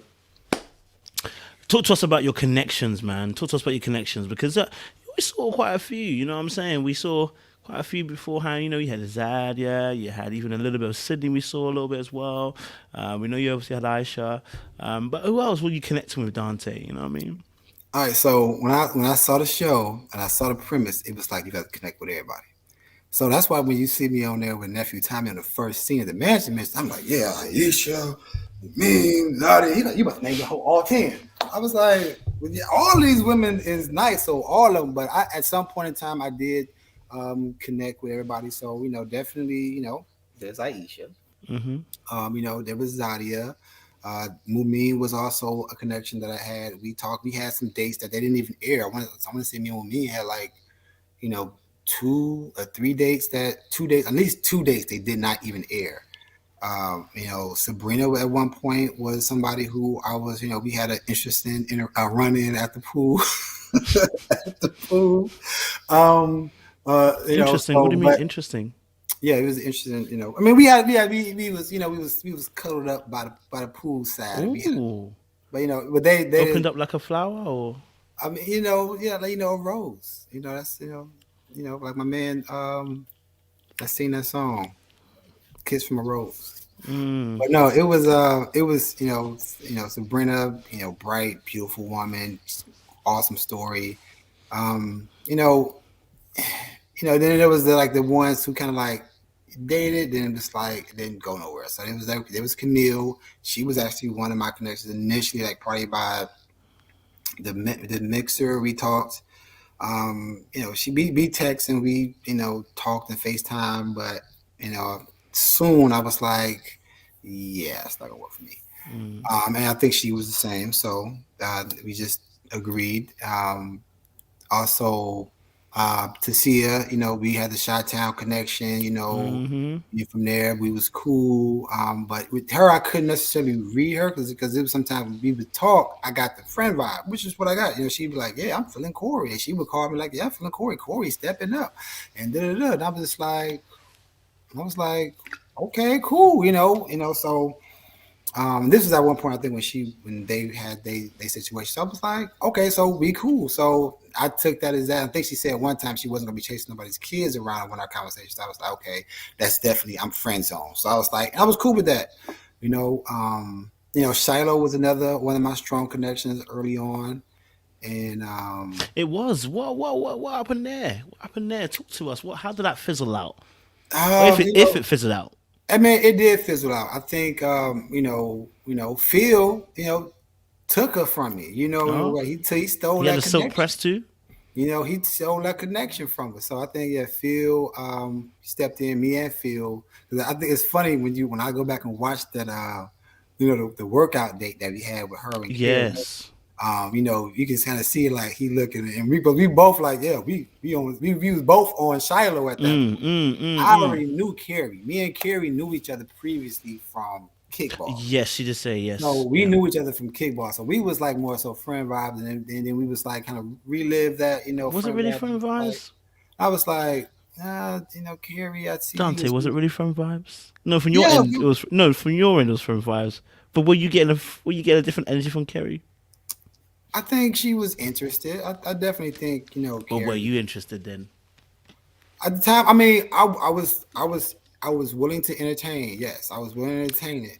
Different from actually. Were you interested? Willing to entertain it? You, Dante, you entertain the whole cast if you could. Right, Were right. you interested? That's how I'm asking the question, sir. Um, Sweet boy. Talk I to would us. say I would say yes. I would say yes. There was now the level of interest might not have been like it was with the Shiloh at the time. So if you had to compare her and Shiloh at the time as far as connection to interest, it definitely would have been Shiloh at that point in time. Okay. So, but so my understanding was like, okay, I don't know how this show is gonna, how the journey is gonna play out. So I definitely wanted to make sure that I was, gaining some type of interest with everybody in the show. So I was like, okay, all right, Kheri, there's interest. She's a beautiful woman, successful, got her own interior decorating business. She's doing the whole thing. Okay. But there was Shiloh. So when I came into the date, it was like I locked in on Shiloh. Me and What Shiloh. was it about Shiloh? What was it about Shiloh that drew you in? I know she's a pretty woman. She is. What drew you in with Shiloh? You know what I mean? It was the conversation we had, man. So it was so funny. And I think I tell some of the guys that when they ask me about what happened with you and Shiloh. So she was the first one I met at the mansion. So that for whatever reason, that's always going to stick with me. I'm always going to see Shiloh come up to me, shaking my hand, introducing herself. Like I always see that. So she was really pleasant to talk to. That's She, right. the intimacy coach. She's like into meditation. She's into golf. I like golf. We never get a chance to explore that, but I like some of those things. She's Trini. So we had that connection. That's The real. intimacy coach, and then you know, talking. It was just so the setting was just so funny. We was talking about a fireside, and you could just like see the fire off her face, and her eyes are like so big and like so gooey, and you're like, man, she's so vulnerable. Like, man, like she's I agree with that. like she's like putty in your hands, and it's like she's like right here, and like this is me. And I appreciated that, and that she was able to tell her story, That's real. to me. And I was like, because we had even though you saw a small conversation, we had a deep, in-depth conversation. So she was one of the ones I hit off with immediately. Plus, Shiloh's not a bad looking woman, so Yeah. I was like, that can work. So Mumen, we talked. I mentioned my kid situation to her. She was like, oh, I love kids. She didn't say, because usually when you say it, some people ain't ready for that. You say, yeah, 3 times 3. They be like, 3 times 3. They gotta process that. They were like, okay, well, tell me more. Some women be like, well, tell me more about that. Some people like it doesn't work. But my man was like, oh, I love kids. I love ministry and her bubbly attitude. I was like, okay, well, B might work a little creamsicle, a little orange dress. That might work. But I didn't really get a chance to talk to Courtney at the mansion mixer. She was like a hot commodity. I didn't get a chance to talk to Sabrina really. And so throughout the process, I just made it time to at least entertain or have a conversation with every lady that I could, but I never like Courtney. We never we had one conversation, I think, and it was like partly with Frank at the brunch. After that, I didn't Until talk to her again. or see that much. So So what went wrong with you and Shiloh then? Where did it go downhill? I know that you um said Frank kind of got involved, but where did it go downhill? Because that doesn't necessarily stop the play here. Because you and Aisha connected and Phil was there, so that doesn't stop a brother trying to connect. So where did it go wrong true. for you? For me, it was I started to pursue Zadia at a point, so I'm not necessarily that it just fizzled out because me and Shiloh we hung out outside the process. Once we kind of broke the rules and we had a little Mm, picnic, little date, and we hung out, whatever, and we talked, but and it was kind of one of the things that we both kind of like lost sight of each other. She mm, got her connection with Phil, who was I believe her number one, her top guy. I got lost with Zadia, and then other women that I was, courting in the process. So we lost, and then we came back and was like, okay, let's try this again. Like we kind of got a little sidetracked. Let's get back and try to date, again. I think that might have been influence, but needless to say, yeah, she did. influence Yes, influence. with a question mark. Big 15 question. marks. Would you like to expand on that? What influence means here? So there was a date Mm, that was not a date. There was a women's deliberation or women's as like always.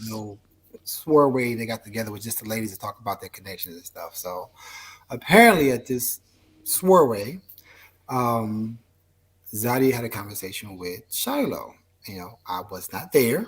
I do not know all the context behind the what happened, but I was told by Zadia that she set Shiloh straight, by the way, and that Shiloh was going to put me in her top because I think Zadia was trying to look out for me as far as on the show at the point in time. So, she was like, well, I set it straight and she's going to make sure she puts you up in the top. So, like, I'm not sure. Like I said, I don't know, but I just know I'm just like, oh, okay. I think it was a text message, something like that when we was talking, or maybe I talked about it in person, but it was something to that effect. So then looking back, I question if that date was really like authentic, that she was really trying to get to know me, or if she was influenced to have that date with me, or to show interest in me. So that's where I turned the thing Game of Thrones into play. So when there's influencing in people that you should be interested in, not interested, it messes up, it implodes the entire process because now you don't know, people that you dating with, or if somebody's putting a bug in somebody's ear and saying that, Hmm. yeah, so and so was talking bad about you at the liberation. Yeah, they had you at the bottom, and then now you like, what, So, you know, any information to the new cast or any of the future cast, don't worry about what they said y'all in deliberations. I didn't want to know what was said or what wasn't said because then it changed the perspective. But at the end of the day, people were taking that personally. If somebody put you at the bottom, like, oh, you put me at the bottom, like, oh, you came to me. Or some people would use this opportunity to step up. They would hear that, oh, yeah, so and so put you at the bottom. Like, oh, I got to step up. So let me call them now. But really, you calling them to stay in the game versus calling them for a connection.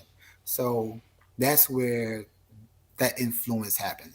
So how the conversation happened between them two, I can't speak to because I wasn't there, but I do know that I was told that, yeah, she right, she good, she right. And I thought about it, like, wow, okay, maybe that wasn't, maybe it's an influence, So I Just mean, big wanted, ups. I mean, just wanted to that clarify it really quickly again. Sorry, because I caught it, but I didn't catch it.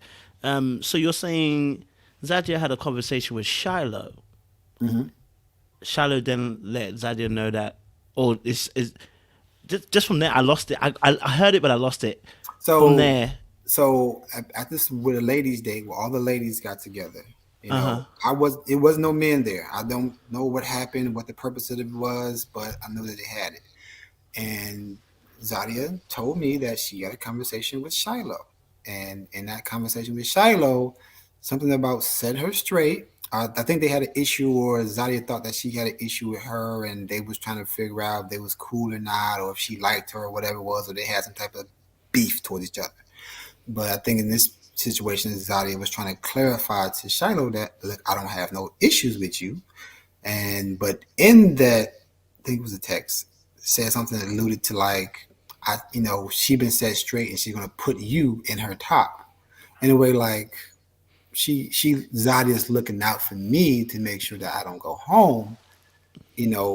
So I'm like, I was and it's kind of weird. Like, so Mm.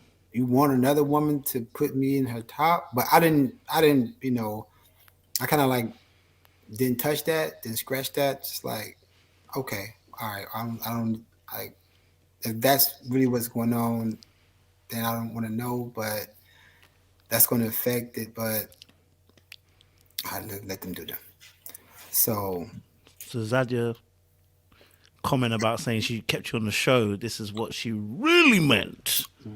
that might be it, and that's why she might have met with her and Shiloh because I think it was one of the producers that said I overheard the conversation. Somebody was talking. I think we was on set doing interviews, and I'm assuming wasn't there what That's from fine. what the conversation that I overheard, Allegedly. third Mm-hmm. party, allegedly, that Shiloh was afraid, or she said she was intimidated by Zadia, or you scare me, or something like that. She said like you scare me, and it was some tip I wanted producers like you scare me, Zadia, or something like that. I guess how Zadia, because Zadia is, you know, she's a solid woman. She works out, She's so very solid. Mm-hmm. so this dude. Um, so yeah, I overheard that as well in conjunction to that. So then when I saw the interview, I was like, okay. And I look back, receipt, like, oh, that's what that was. Okay, because at the time, like literally, like the process really was like it's like a blur to me. There's so many things that I remember, I don't remember, and you have to like go back and like, oh, this happened. Oh, this happened. Oh, this okay. Like, wow, that's what. Now that everything's like over said and done with, Mm-hmm. but yeah, yeah. So I think if that's what she might have been alluding to, that's what it was. So in a sense, was Shiloh kind of warned off you then? What do you mean warned off me to? Because obviously Zali puts her straight. Was it the fact that Shiloh was already waning? Was Shiloh's attention kind of going off you at that point, and then Zali's Right, kind of what you're saying is kind of she's kind of like influencing her to keep you right. in the game. Right. And Okay, I'll get you what you're saying now. why she want to keep me in the game? Who Yeah, why does knows? she want to keep you in the game, sir? Huh? What kind of sauce were you carrying, sir? You Huh? know, Because Tamira from 2 years, when you were 2 years from them, weren't trying to keep you in the game. Why was Zali trying to keep you in the game? That's what I'm trying to find out. man, she wanted to keep me in the game, keep me around. Maybe, she had feelings for me. Did you discuss the feelings? Did you and Zali discuss feelings? Not really. We didn't really discuss feelings like that. We went out, we had fun, we did our little, off camera dates and stuff like that, and went bowling and had drinks and talking. We spent a lot of time on the phone and, chit chat and chopped it up, a lot of text, but yeah, she had Was you feelings. aware of her deep lining feelings for you? That's the question I want to ask. Were you aware of Zadia's deep lining feelings for you, sir? No, yes and no. Okay. Yes, after the date, after the rooftop date, I was like, no, Rooftop. before that. Okay. Um, at the retreat. Now, we going into this right now. This is what we going into We're right going now. into it. That's what we're going into. Okay, So okay, all right, you go okay. in. You go in. You go for it, sir. All You right, dive in. so let's rewind this back. So um, there was a time when we were talking and said we was going out, and I expressed interest in her, and it was reciprocated. So we went on some dates that wasn't filmed. We went on a couple dates that wasn't filmed, and we had a good time. Whenever we did, after the dates we hang out. One of the dates we hung out with Kamil and Courtney for a little bit and chopped it up with them out of the little restaurant because they had a date like across the street from us. I don't think that date was filmed as either. So going back. So we was cool and we hung out up until things went like for her got shaky after the exit date. So before then it was all good. Before then we was vibing, we was talking, so the X date occurred and we at the X date, I'm here with my ex, it's just me and her. We are talking about, what's getting ready to happen, who's coming in. And Zadia comes in and she's we're talking. And no, before that it comes in, the producer says, oh yeah, by the way, Shiloh's coming too. Action. So I'm like, I looked at my ex, and we just got like, oh man, it's like, so both of them was like, she coming too. So I didn't know. So I'm like, okay, Oh, you cool. didn't know until you got to the date. Until I got to the date. Okay. Okay. Because actually for that date, I had asked and requested Aisha to come on that date. So I Oh. didn't know. Yeah, I had asked for Aisha to come on that date because by that date I was off Zadia, so quote unquote. I was like Oh, okay. leaning. By that day, you're feeling a bit. You're wanting By to that pull time away a I'm little bit. feeling. I'm like seeing things. So I'm like, and I've Okay. spent time with her already, and she's Oh. already an interest. So I was like, well, I would like to see, see what my ex think of Aisha. So I didn't know. So Zadia comes in. Okay, we're gonna rock with it. Shiloh comes in. So Zadia gets upset. Shiloh comes in. Shiloh Mm. wasn't aware. So Shiloh sits Oh, down. Charlotte wasn't aware either. Neither one of them were aware. So So why she was saying like, okay, so so it Charlotte was didn't know. like, Okay. so yeah. During the time we were talking, I could have been like, oh yeah, by the way, Shiloh's coming. Now you feel protected, covered, because I told you that. I could have did that, but then Shiloh didn't know, and I didn't have no way of contacting her to let her know. So I'm like, well, this happened to me. It's sort of so part of the journey. So if both of you are my interests, I don't want to give neither one of you An like advantage. advantage, so to Mm. speak. So I was like, well, we're just gonna rock with it, and we just gonna see how it is. At the end of the day, I didn't necessarily see nothing like terribly like bad about it. You know what I'm saying? That was like where you felt unprotected and unsafe, unless you're more so worried about, you know, what the camera's going to view or the camera's going to pick up. But I mean, something like that happens, then it's like if you meet somebody's ex or somebody comes in that you don't know, you roll with the punches. And when Walter came in on a date with me and Mumen, I didn't be like, Mumen, why you didn't tell me Walter was coming on this date? Like, I didn't feel safe. I don't feel protected. You didn't protect me. Cover me with your. I was like, okay, he came in. All right, I got to handle this. So I'm still gonna show up. We're still dating. You're not my girlfriend. I'm not your boyfriend. Now, had we been locked in and this was my woman, it's a whole different ball game.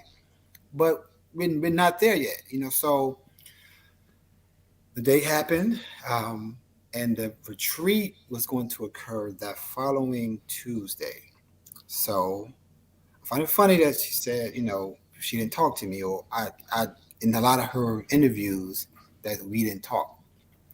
I want to say that Saturday, the next day, the exit date was that Friday. Mm-hmm. That Saturday we hung out.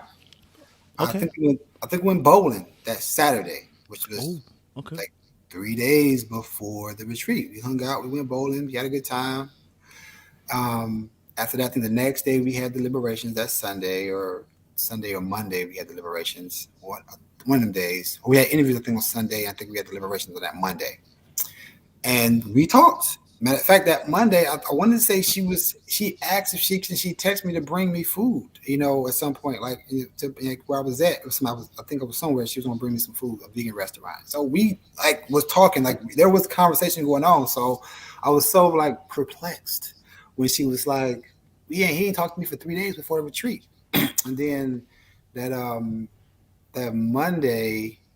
Um, we talked, and everybody was getting clothes for the retreat because we was getting ready to go on retreat. And we talked. She texted me that morning, asked me how I was doing, be good. I hit it back. I liked the message, like, yo, be good. We ain't got no Mumin's riding in the back. Mumin tells me, yeah. She texts me, I'm gonna be looking at you the whole time, this whole retreat. So let me back up to Mumin real quick. Ran this back. Yes, please, sir. So me and Zadia, we have our connection. Mm-hmm. So I want to say that Sunday or whatever that day, that Sunday, I think it was that Sunday for deliberations, Mm-hmm. you know, we were texting each other. And I was like, I'm the first one here. She's like, and now we was texting something like that. And she alluded to and I just had a date with Mumin. Me and Mumin had a date. We had the paddle boat date on the Potomac River. Nice little day. It was fun, but they didn't air it. So she tells me, if they say top two, heavy on Mumen, like go heavy on Mumen, Who's saying that? Zadia. Oh, she sent it to you. She's telling me to go with Mumen, to go heavy with on Mumen. And I'm like, why? And before this, she's asking me more and more about the process, more and more about deliberations, more and more about who picked who so and so have on their bottom, who did so and so pick, who did so and so pick, who was they top, who was they bottom. So I'm like, yeah, why are we talking about? Can we just bowl? Like we bowling, like every bowl, like let's just enjoy. Like we don't got to talk about the process. We ain't got to talk about all that. Let's just enjoy each other. You know what I'm saying? I'm here for you. You here for me. Come on now. So that's what it is. So she tells me go heavy on me. I'm like, wow, Game of Thrones. So this is a text. I'm like, I put my head down like, wow, Game of Thrones. So now at this point, everything that we've built before or that I thought that we were, because I was interested, I had feelings for Zadia. I was into Zadia. Not going to deny that. Beforehand, I look at it as this, it's all obsolete. I wiped it all off the table. Because now you're telling me to go to the end or to go heavy onto the woman for what? And you're my connection. You know what I'm saying? At the point in time, she was my top, she was my number one. At the time, I hadn't spent no time with Aisha. Me and Aisha was only phone time. So at the time, Zadia was in the front seat, and Aisha and everybody else was in the back seat. SHiloh included, and all of them was in the back seat. So if this is what we're doing, then this is what we're doing. So I'm like, so she tells me go heavy on with me. And I'm like, why? And in one conversation, I'll speak to something that she did ask. She did talk about in her interview.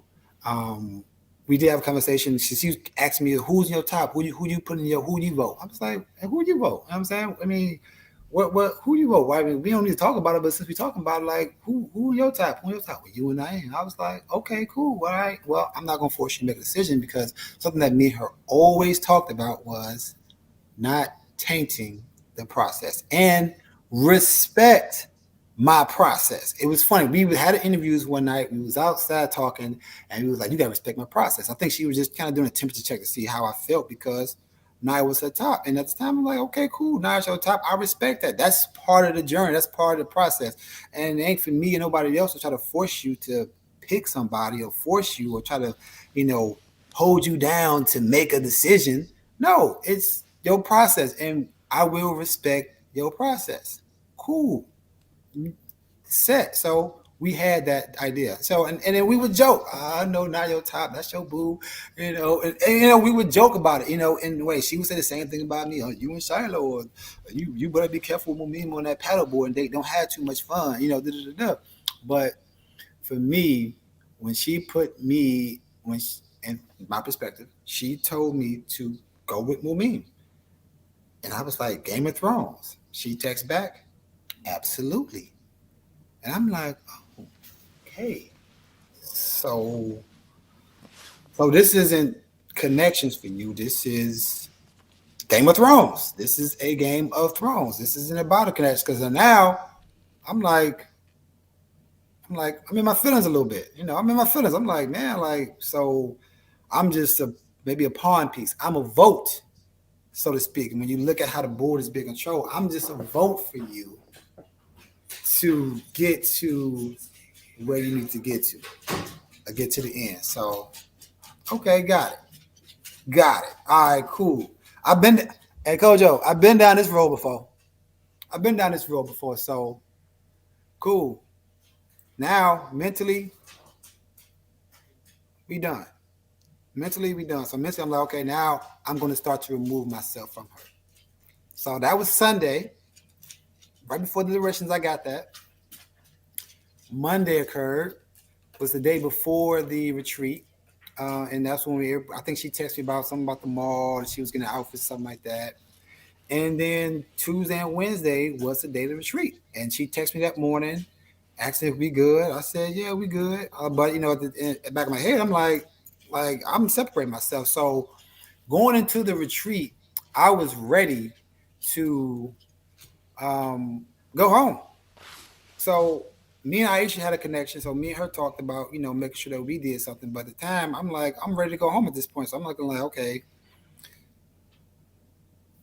she obviously is using me as a pawn. So I'm like, this is a whole game. Like, what's really going on? Like, I'm good. So I'm gonna go to this retreat. I'm gonna show up for Aisha. We haven't had a date. I had time with Shiloh. I had time with Zadia. I had time with Mumen and everybody else who I had.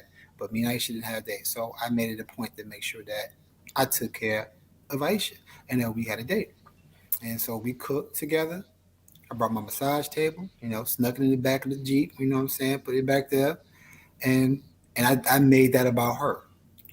So Zadia isn't happy. So even at the retreat, I Mm-hmm. started to distance myself. I started to see her and Nye.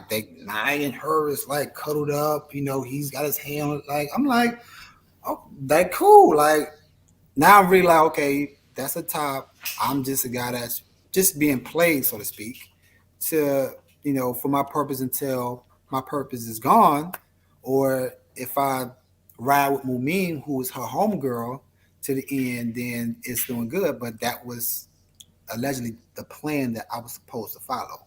Go Oh, to the end with Mumin, and what being so our connection just you just using me as a connection to make your plan work. So all right, okay, cool.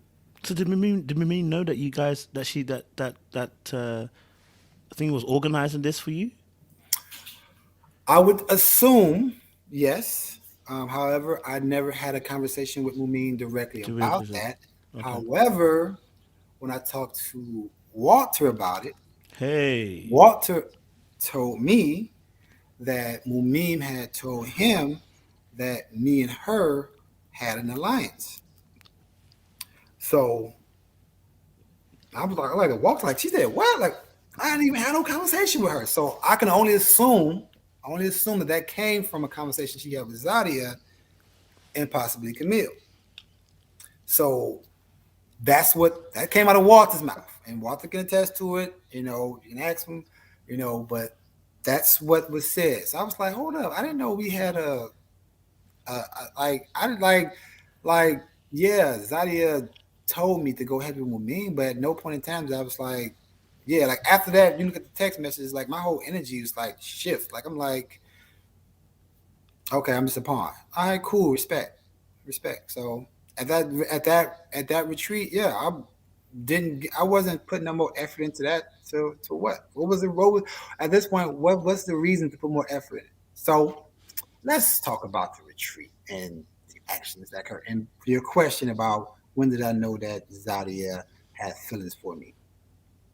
So we at the retreat, we at the dinner, we at the we cooking. So people coming in, they seeing me and Aisha cooking. People coming in, popping in the kitchen, like, what y'all got going on? Y'all in here cooking? The cameras is on us, watching us do our thing. I'm finishing what she started. She finishing what I'm starting in the kitchen. We got a nice little flow going on in the kitchen.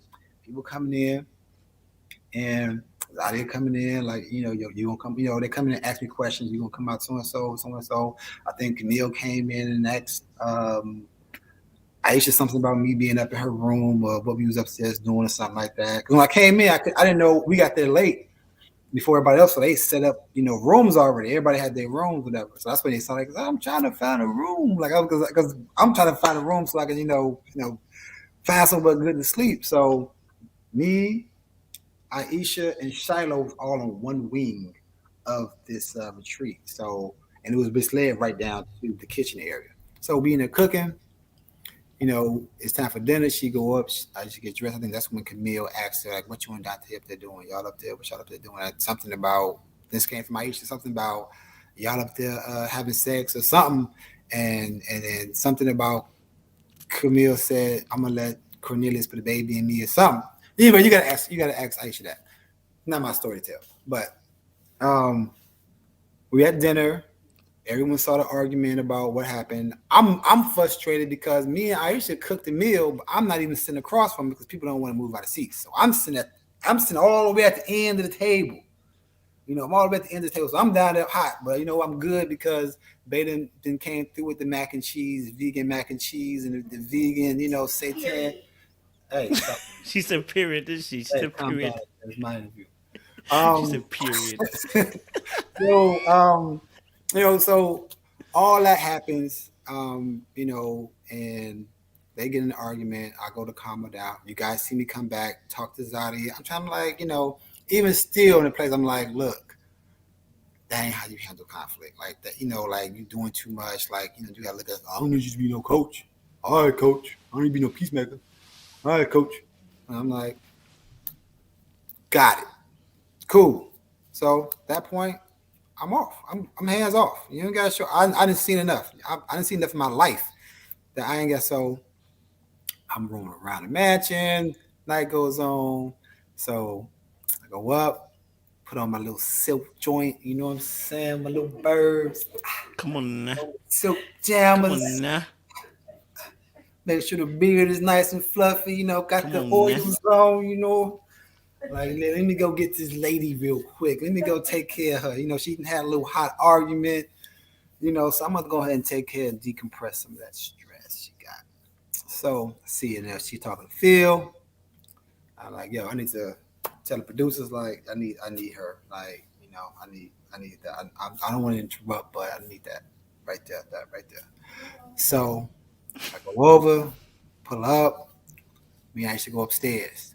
Now, when we go upstairs, there's people in the kitchen. So we walking past everybody in the kitchen. Production setting everything up upstairs. I didn't know that, it was going to, the massage was going to be like, that wasn't the plan. Like that was, that's something that just kind of just happened impromptu because no one knew. So I didn't plan. It was just something that I was going to do, like literally, like I was actually going to do it like out by the poolside at night under the stars. That was the original plan, but we improvised, we made it work. You got some,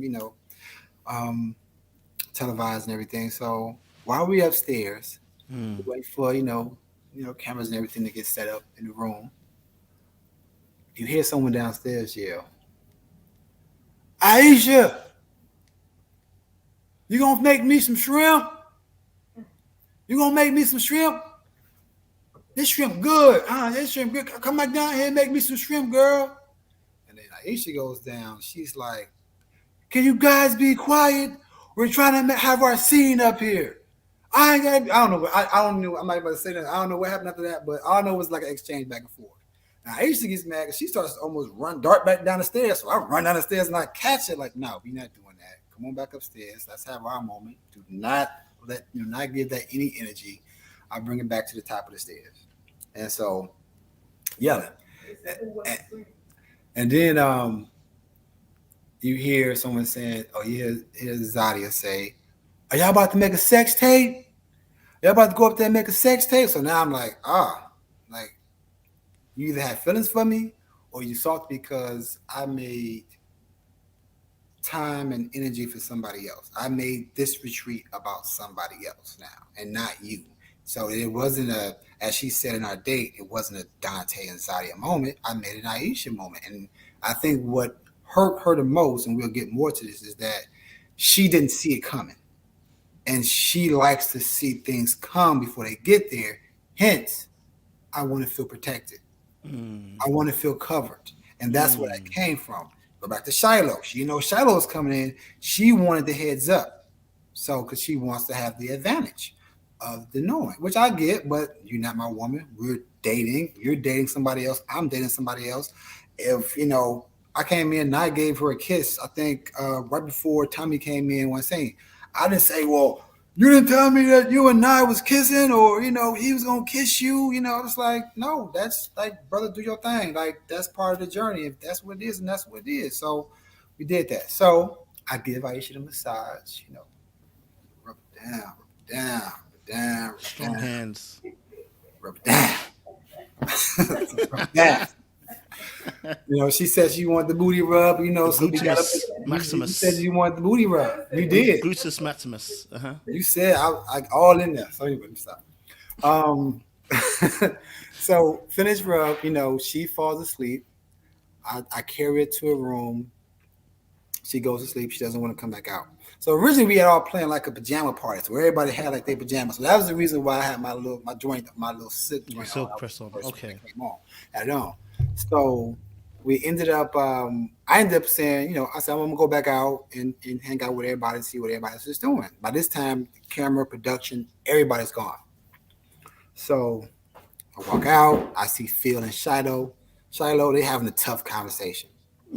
They like a tough. I sit down. I'm tired. I didn't, when you give a massage, you tired after you give a massage. So I sit down like, whoo, how y'all doing? Y'all good? Like, where's everybody at? And then I was like, man, I saw the seriousness on Shiloh's face, and she was like, she just looked at me, and I was just like, is everything okay? She was like, am I interrupting anything? She was like, Shiloh was like, yeah, you kind of are.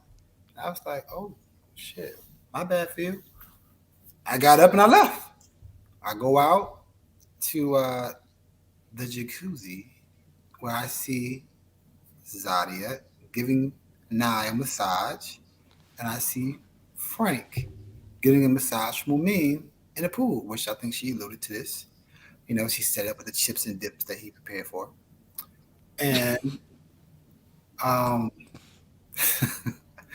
and I come out there, so I'm like, how's everybody doing? Everybody good? And she looked. First thing she says to me, "Oh, y'all done making y'all sex tape? You done making your sex tape? Y'all's up there fucking." Pardon my language. That's I'm okay. like, oh, I was like, you know what? I'm sorry. I didn't. My energy over here is definitely not well received. So I'm a step. So I said, bid y'all farewell. Y'all enjoy the rest of y'all night. Just like that. And I walked off into the darkness. I was like, I'm gonna go over here and watch the stars. It was a big plot of land. So I went over there. I'm doing my little esoteric thing. I'm watching the stars. Oh, okay. So, next in the distance, I hear Zadia calling my name. So I'm like, look, she's calling me. So she left the pool, she left the jacuzzi to, I guess, have a conversation. So I don't know what she's getting ready to talk about. So I said at first, I was like, I don't even know how to entertain this conversation. And I said, let me just see if I can just talk to her, and because she's already irate, let me see if I can calm her down. And I don't want anything to spill over from all this sex tape fucking uh, aggression with Aisha and everything that happened at the table. We're not necessarily say aggressive. Let me take that back. Didn't mean to say aggressive. Disagreement that they had at the table. Like, let's use that word. You're welcome.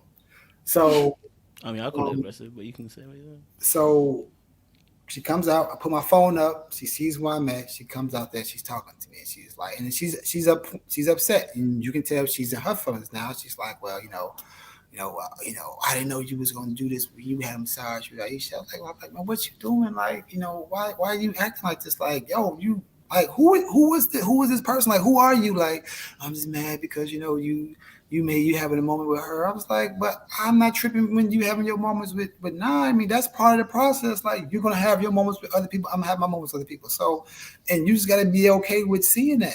But I didn't know. You could have told me that you was doing this stuff for her. So, and that's the thing. She didn't know. So we talked a little bit. Mosquitoes was tearing our asses up. We went and talked into by the piano room where we was singing that stay right, stay right, stay right, stay right. We went over there and we was in there and we were sitting down, we talking, we just continue to chop it up. I'm just like, it's part of the process. Like, and at this time, I'm not even bringing up the whole Mumen thing and all like that because I'm already like, we can, and I'm, drinks have been flowing, so so I'm not about to bring stuff up. And we have a conversation at a later time of day. So Mm-hmm. Mumen comes into the room and she, talking to Zadia, making sure she's good. Mumen leaves. Nye comes in. He walks in. He looks. He sees me and her talking. Says goodnight. He goes to bed. So we finish our conversation. I walk over to her room. See Kamil and everybody. Make sure she good. I'm like, okay, we're good. Like, I hope I'm like, I'm like in a good space. I'm like, I hope everything works out. You know what I'm saying? Like, yeah, I'm I'm feeling. I didn't say I was feeling Aisha then, but like yeah, like me and Aisha actually talking because her thing was where did Aisha come from? Like where's this connection? Because she didn't know. And so when you spend majority of time trying to figure out and pinpoint and strategize who's doing what, and you get hit by something that you did not know or you did not expect, Feel foolish. now it's like yo, we gotta Mm. plans out of whack. So that's what happened. So that night happened. I Mm. go to bed that night. She goes to bed. I go to bed. Wake up in the morning. I go out by the lake. I meditate. Shiloh's there. We have a nice little conversation. We meditate together. We cool. We actually go to the store. We went and bought groceries for everybody to come back and cook. You know what I'm saying? So it the show was no hard feelings. I brought Zadia like a coffee or something like that. I called everybody and said, yeah, asked if you want a coffee. I brought her. She asked for a coffee. I brought her coffee. Here you go. No issues, no harm, no harm. I made some green smoothies for everybody, a little detox smoothie for everybody. They've been, drinks was flowing. Made the detox smoothie, gave everybody detox smoothie. Took one up to, the queen up in the room. Here you go, baby. I know you here, soaking. But he take your smoothies, drink that. Even though she had been drinking because she don't drink, but still detox anyway. And that was the date. Now is when everything starts to get really murky. Mm. Now rumblings are I'm in the bottom. I'm going to Mm. the bottom. I get a couple text messages from Zadia. I think this was after the deliberation or after the deliberation the lady had. Because at this time, you know, one of the guys got to go home. So I'm like, I'm going home. Like I have accepted my fate and said I'm going home. Like even though me and Aisha had a great night, we had great chemistry, we hit it off, and all that. I know she still had a connection with Phil. And I know Mm. my main connection was with Zadia and Shiloh. And, Mumen was, there, but not really because her and Zadia was like best friends. So I don't even know how that would even work. So I hear that, I'm at the bottom and I'm like, well damn, like, okay, cool. I'm ready to go home. Mm. I'm cool. And I didn't expect, Aisha to, drop Phil because, I didn't know what the strength of what their connection was. I know she had Was. a connection with Frank, so I was like, I didn't necessarily expect her just to like, put me at the top or anything like that. But it just so happened that I did have a connection with more of the women than Nye and Cornelius did. So I stayed and Mm. they went home. So I guess Nye was supposed to go home, or she saved them, or however that happened, and she chose them. I didn't know she chose them, because they kept us like separated.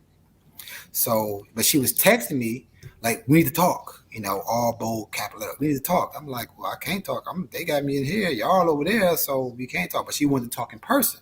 Mm. And so I'm like, okay, well, I wonder what she got to talk about. So I didn't know at this point in time. I'm thinking I'm going home still because I didn't know. So then things happen. Actually, I see, the production set up a date. I see her in the one of the little dining rooms looking sick, like she's looking mad as hell. I was like, oh shit, like I said, okay, well, something going on. I said, okay, well, and I get a date with Aisha.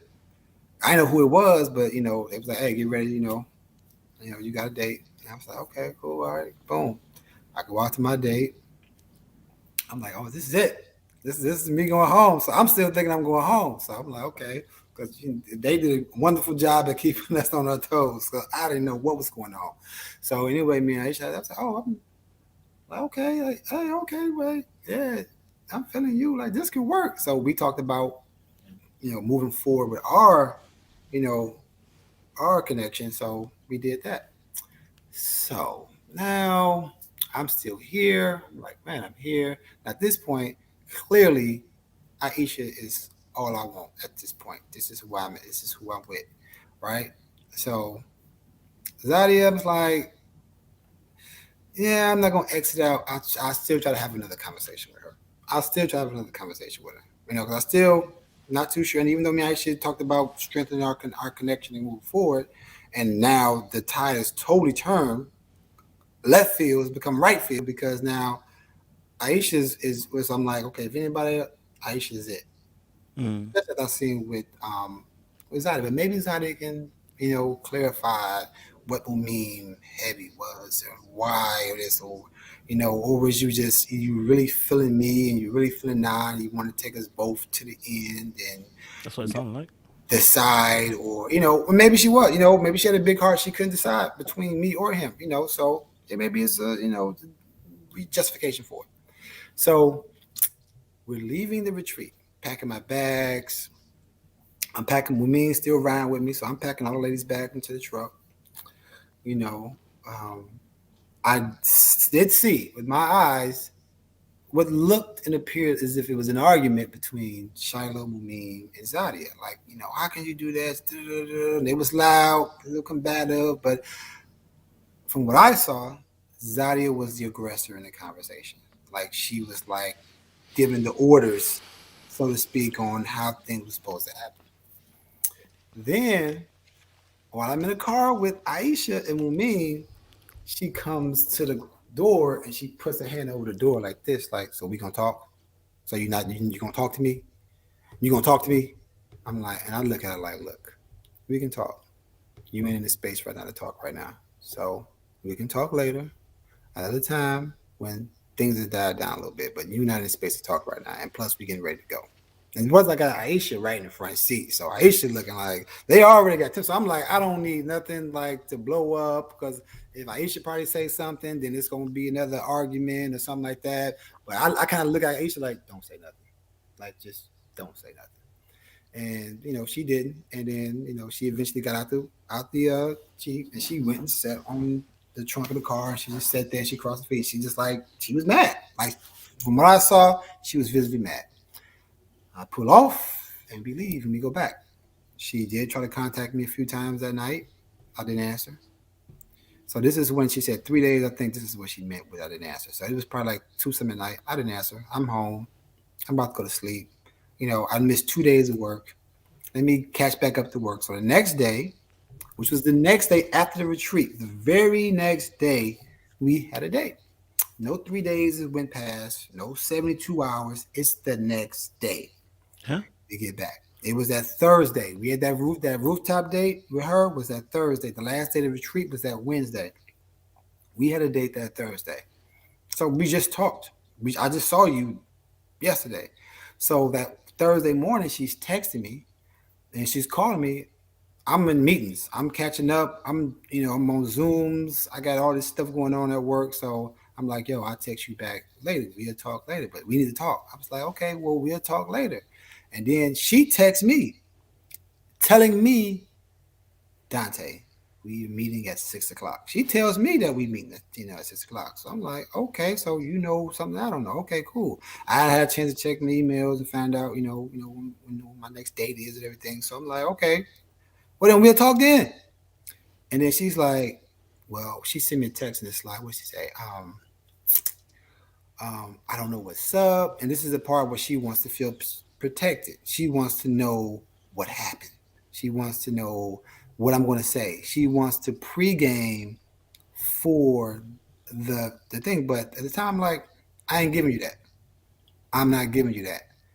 And then so, especially in this case, I didn't say that until after I got a text message. She said something about, well, we can hash this out in front of the cameras. I was like, hash what out? Like, why we gotta hash them out? So I'm like, I'm in the mood. So I'm like, bet. I'm like, okay, cool. I'll see you at the date. So since we gonna talk, we can talk tonight. So that's me getting TV on her because not TV would be to, hey, yeah. So yeah. Oh yeah, me and Aisha, we had a date by the pool. I told her I was feeling her and everything. So yeah, let me let you know everything what's going on. So that way, when you come a date, you can kind of know how you want to maneuver. So she wanted another advantage. That's a protection that she wanted to feel, or that's what she wanted from me to tell her. But then again, you're not my lady. We dating. So I don't necessarily. I felt like I didn't owe you that. Nor did I know at the time that she had chose not. So I think she might have told you she was going to tell me she picked Nine. She talked 90% of that date. And at no point in time she spoke anything about Nine. Nothing. She talked nice. She came in. She sat down, visibly upset. She was mad. She was hurt because I didn't answer the phone, and she was coming into something that she didn't know. Understandable to feel like you don't know what's going on. And she probably felt like she was in control in others' dates and stuff like that because she knew what's going on. So this is the first time you're being put in a situation where you don't know what I'm going to say. You don't know what my mindset is at. You don't know what I'm thinking. Most importantly, you don't know. You think I'm going to tell you that I chose Aisha. And we'll get back to that later on. So she talked majority of the day, and then when I finally, I think most of what I said was what I said actually on camera. So I said I'm feeling Aisha. She thought I said I chose Aisha when she got up and walked off. So she got up, she walked off. So time had went by before on the show. So producers like I like the producers like, man, I don't know what's going on. Hey, but yo, can I get that risotto though? Like, let me get that vegan. Yes. So they bring my risotto over. I'm sitting. I had about 5-6 bites in my risotto. So I see it coming. I see it coming back. I'm like, oh, okay, maybe she's coming back to get some of this good risotto. So I'm like, all right, maybe she's coming back to talk, to finish the conversation. So I'm like, cool. I start to, get ready to get everything together. The camera, man, they hadn't even set up yet. Like the cameras was down, the lights was off. So she came right dead in. Boom. The lights is off at this point in time while we're talking. Because the cameraman didn't know, then she came back so fast, they didn't see her come back. So she talked to me for a good minute and said some other stuff before. I can't even remember because I zoned out. Before the cameras even got up and running. So then the light came up, and I guess when you look at it, you can kind of tell. But about a good 60 seconds went by before she came. So before this, I remember the nose, and then like how you get pinched in the nose and your eye get a little water, like that happened. At that point, I like literally like just kind of like went to my zen place, my calm place, because now I'm like, I'm not about to hit this woman. I'm not about to touch this woman. However, my back is against a rail, as we're on a rooftop, and she's towering over me and giving me the talk. And I didn't even remember. I don't think I remembered that she said that was a fake and I'm a fraud. I didn't remember that. I didn't remember her saying she chose me. I didn't remember that until we was at the retreat. I mean, at the reunion. I was like, she said she was gonna choose me. I was like what? Like, but then when you go back, I'm like, well then, if she was gonna choose me, why put me on Mumen? Like, so choose me. So so what was that for? And if you already chose Naim, which I didn't know before you even came there, then you just come sit down. Hey, Dante, I chose Naim. And at the time, if anybody would have had something, a grudge to have against her, it would have been me against her. You yelling upstairs, I'm accusing me of making a sex tape, having sex with a woman in a house full of strangers. Like nobody's gonna do that. You were doing all that on a date. But so if anybody wanna not have harbor feelings, it would have been me who would have a right to feel some type of way and be mad or upset. But I didn't. We ain't gonna do that. Like, it is what it is. It was been cool. We can still be cool, level, but you obviously chose Naim. I chose what I chose, and it is what it is. So after that, that was it. That was the last time I literally talked to her, until Carrington's All White Party. So Carrington's All White Party, we there, we have a good time. I get there late, um, you know, Frank and Phil give me the heads up. Hey, just so you know, Zadia's here. She's over there. I was like, all right, cool. I'm like, I'm good. Like, I'm good. Because at this time, I think there was, things been said about me, or she doesn't like me because maybe I made her look bad, or her pride and her ego was bruised as a result of what happened. So I'm staying over here. I'm chilling. I'm in my mode. I'm dancing. I'm chilling. Next, somebody grabs my arm and tries to pull me. And I'm like, I turn around and look. I'm like, and it's Zadia. and she's talking aggressive, like she's like, you this, and I can't even hear what she's saying because it's like you this and you that, and I'm just like, what? And then everybody comes in between us, Tasia's there, Courtney's there, Phil there. They get in between while she's talking. She's yelling at me, and I'm just like, yo, what the? And she tried to sun me. She tried to little boy me. She tried to grab me by the arm and like try to pull me away. But I'm like, what's she doing? So that point moves. So I think they move and walk her out. I move away. I move to the other side of the party. Like I go to the other side of the party. My cousin was there with me, so we just over there. We're just talking. We're like, look, we ain't gonna let this ruin our night. We have a good time, but I'm not entertaining that. So Phil comes back to me. Phil talks to me like, yo, D, you should probably talk to me. She just want to have a conversation with you, man. Just kind of, put some stuff. I was like, man, you see the way she tried to little boy me? Like, I'm not about to go over there and talk to that. Like, we ain't about to do that, Phil. So he's like, but you should talk to her, man. Be everything cool. I was like, I thought about it. I was like, okay, cool. If I can talk to her, quell it out, get everything cool, then she can potentially quell it out with Aisha, everybody else, and then we as a family, our season can come together in jail and hopefully be around each other without it being no issues. So I said, okay, I'll do that. Since obviously the aggression's towards me and aggression's primarily what I think is because I chose Aisha. So we talked. We went outside. She came back over. She apologized for, and she had that, that infamous smile she has that she had on when she came on. So I was like, okay, cool. Let's talk. We talked. We talked for about an hour.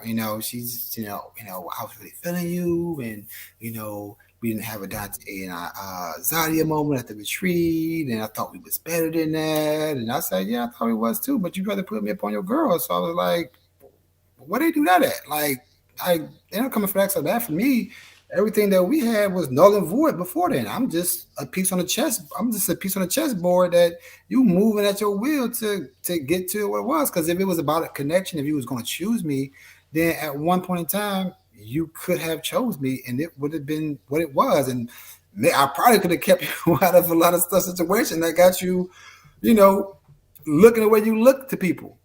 So we had that, and she ended up, we squashed it. We had squashed it. In my opinion, we squashed it. We walked back.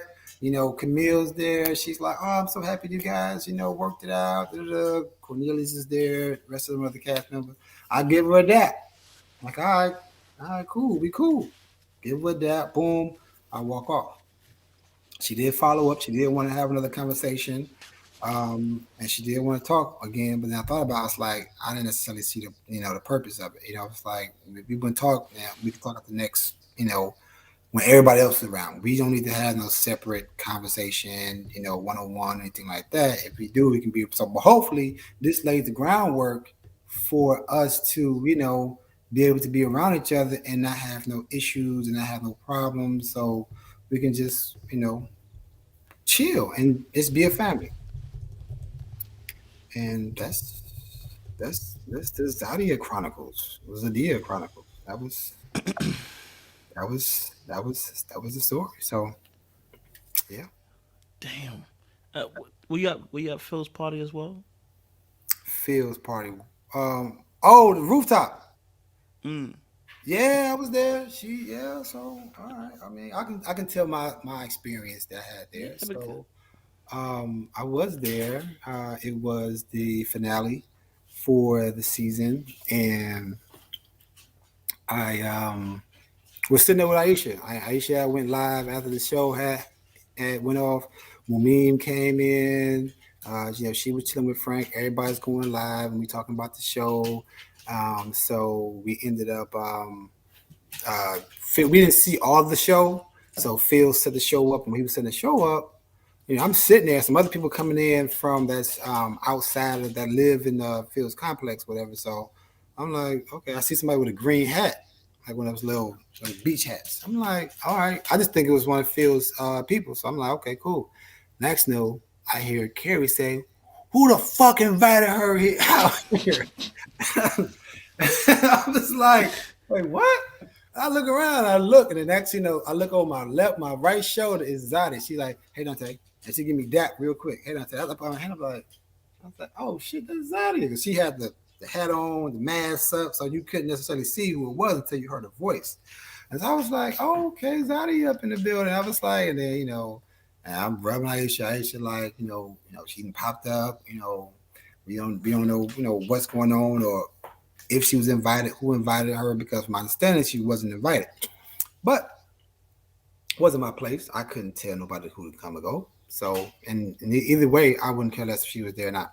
But she wasn't expected to be there. I would say that just by the round of people in the vicinity. And then I stayed where I was at. I noticed some of the ladies, they went to go talk with her and kind of, talk to her about you know, what was going on. I know her and Aisha had a conversation specifically about me. Um, and I guess, well, not specifically about me, but what happened with me and Aisha and them working out their differences or their issues. But before that, I heard that, she squared up with Kheri, like, Kheri, I need to talk to you. And it ended up being a square. That's what was said. That was allegedly.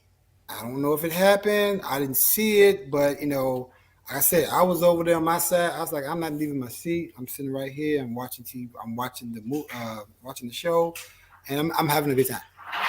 So, and yeah, I think she was still there when I left. When me and Aisha ended up leaving, she was still there. So I guess they rapped about whatever, and that was that. So yeah, that was it. I think that was. So there was no ghosting. I was there at Libba's Halloween party. I do remember. I didn't see the kick.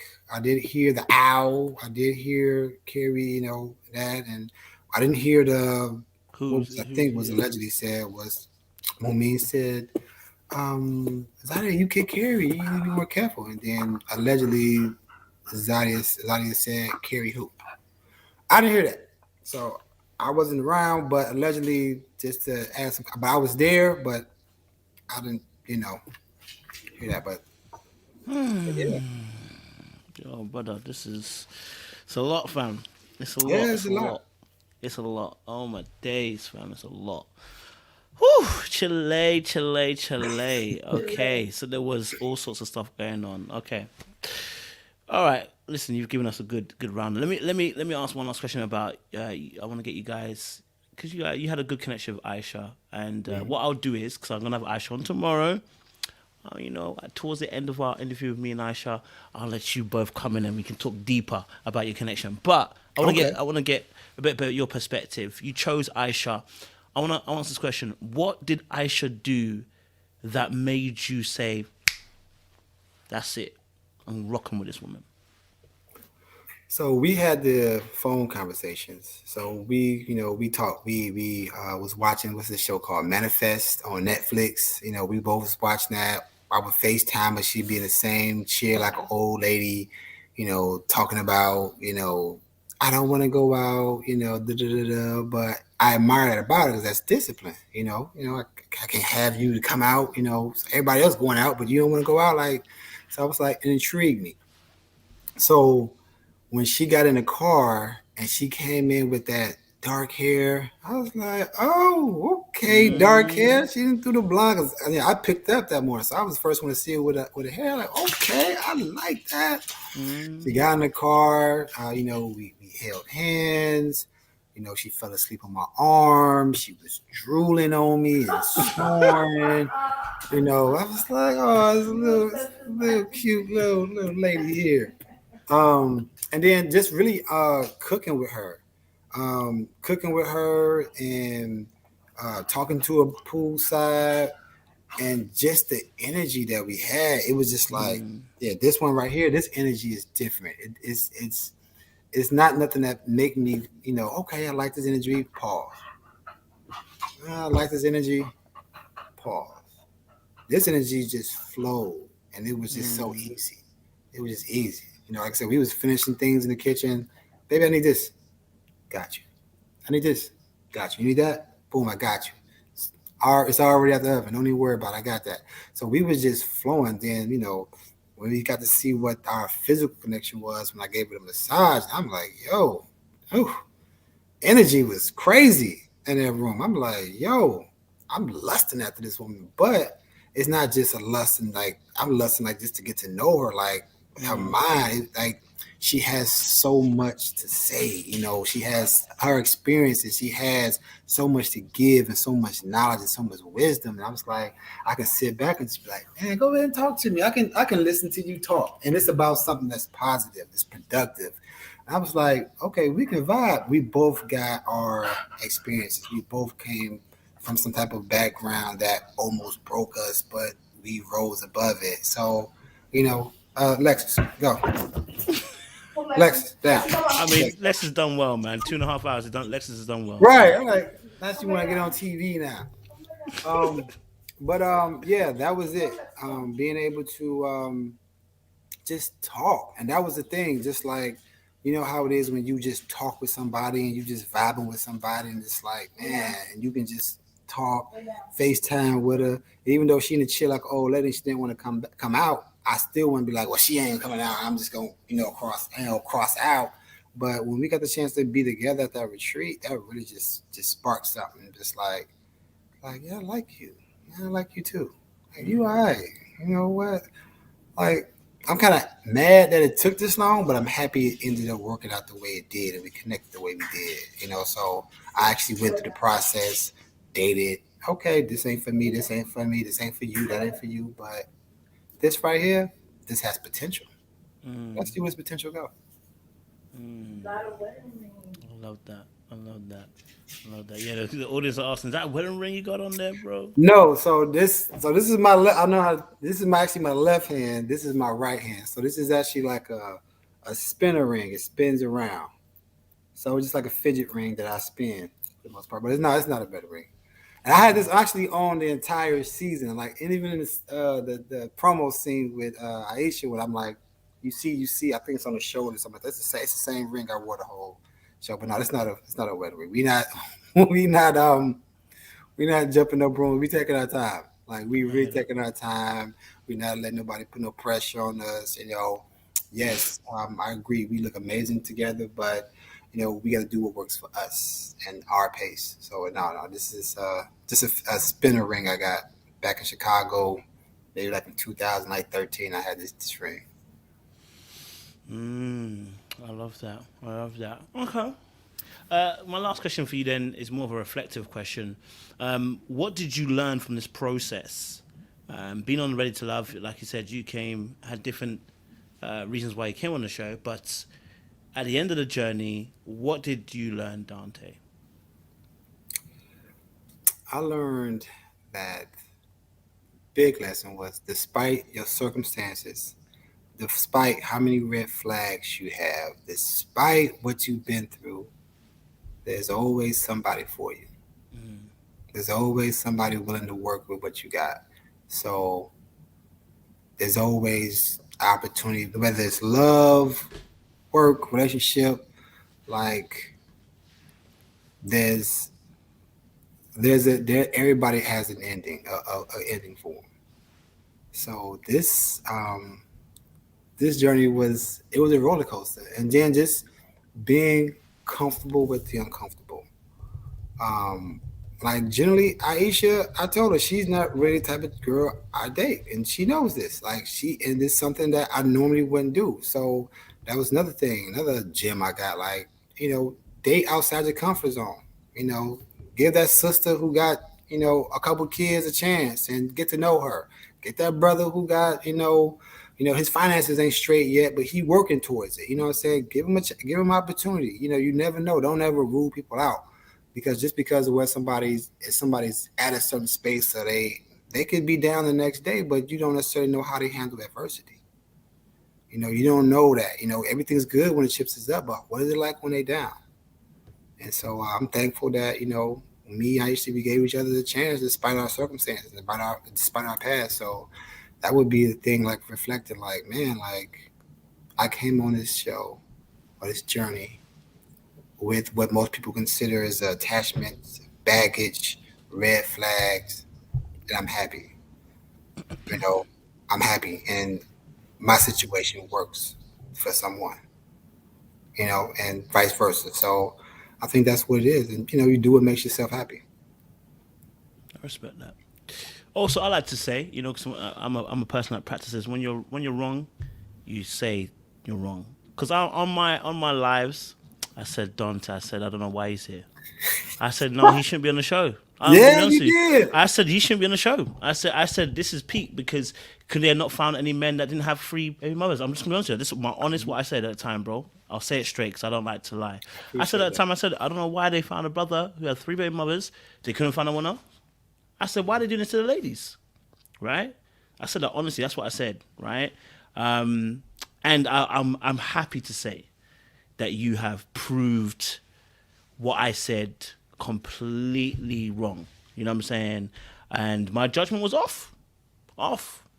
So, bro, honestly, hats off to you. I would take my hat off. My hairline's a bit mad right now, but hats off to you. Do you know what I mean? For not only showing a different side, but also as well, I think taking the process in a way that showed that you were serious about you finding love. You know what I'm saying? So you didn't come here playing no games or anything like that. You took the process seriously, and also seeing you as well. I know the whole Zadia situation, but bro, you created a standard that you made. That I don't know if you know the effect of it, but for other men to deal with. You know what I'm saying? Like Right. not all of us guys would have reacted the same way you did. Right. She Yeah. might have been over the balcony by the time she Right. realized. If I'd have swiped the hand away, it would have been, oh, how you touch me, and next thing we on the roof, I'm trying to fend her off like this, and yeah, it would, yeah. But yeah, I'm glad that I got to be, and I didn't come out plan anything, or I didn't come on the show with a business or something to say. I came on as just me and the work that I do, and that's it. But I'm grateful that the work that I've done was able to be shown and displayed to other black men that can also take that and be like, man, you can do that too, brother. You don't always have to react. Everything don't warrant a reaction. So I'm grateful for that. So glad I Love can that, empower bro. somebody. Love that, bro. Where can we find you? Do you have any projects that are coming up that we can support? Any initiatives that you want us to support, get behind? Let us know. You can find me at conscious_godbody7 on Instagram. I do have some things I'm working on, especially with, being able to, be a guy that is an example of showing exemplary of what, how a man should handle adversity, especially in situations like that. So definitely some things I got in the works that got some support behind. So you can find me there. Anything projects will be on my website there. Love that. Love that. Final thing is let Aisha know I'm sorry. I know she was waiting for dinner. What was that? I said let Aisha know that I'm sorry for the drag the time. I know you guys had dinner reservations to Oh get yeah, here, she so gon' she gonna be good. So I said Aisha wasn't my type, right? Because initially, Aisha was like, I assumed she was like the super diva. You know what I'm saying? I was like, didn't we all assume? Didn't we we all all assume. assume? So, and I was wrong until I actually I had a was wrong conversation. too. So, though that's what I mean when she had the blonde hair, when I walk in the room, I make the room shake. My neck did break. Whiplash. My neck did break. Did your My neck neck did whiplash? break. I was like, who is fine? I was like, who this fine looking sister is? Hey, get out my interview. I was like, who this fine looking sister is? But I was like, oh, she is super diva. And I assumed.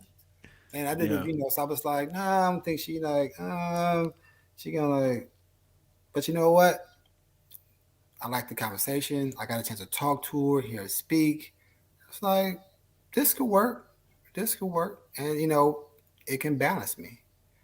So, this can work. So, yeah, that's what I meant when initially she wasn't my type. Blonde hair, she had all the tattoos and everything, but her tattoos still tells a story. Tells a beautiful. I don't have no tattoos yet. I want some. I just don't know what I want to get. Oh, she's But inspired you now for have some, yeah? but yeah, I want something that's gonna definitely tell a story. So we might get matching tattoos one day or something. I So should do that influencing thing that she does best, baby. right, Uh-huh. right. Okay. So Okay. I respect it. I respect it.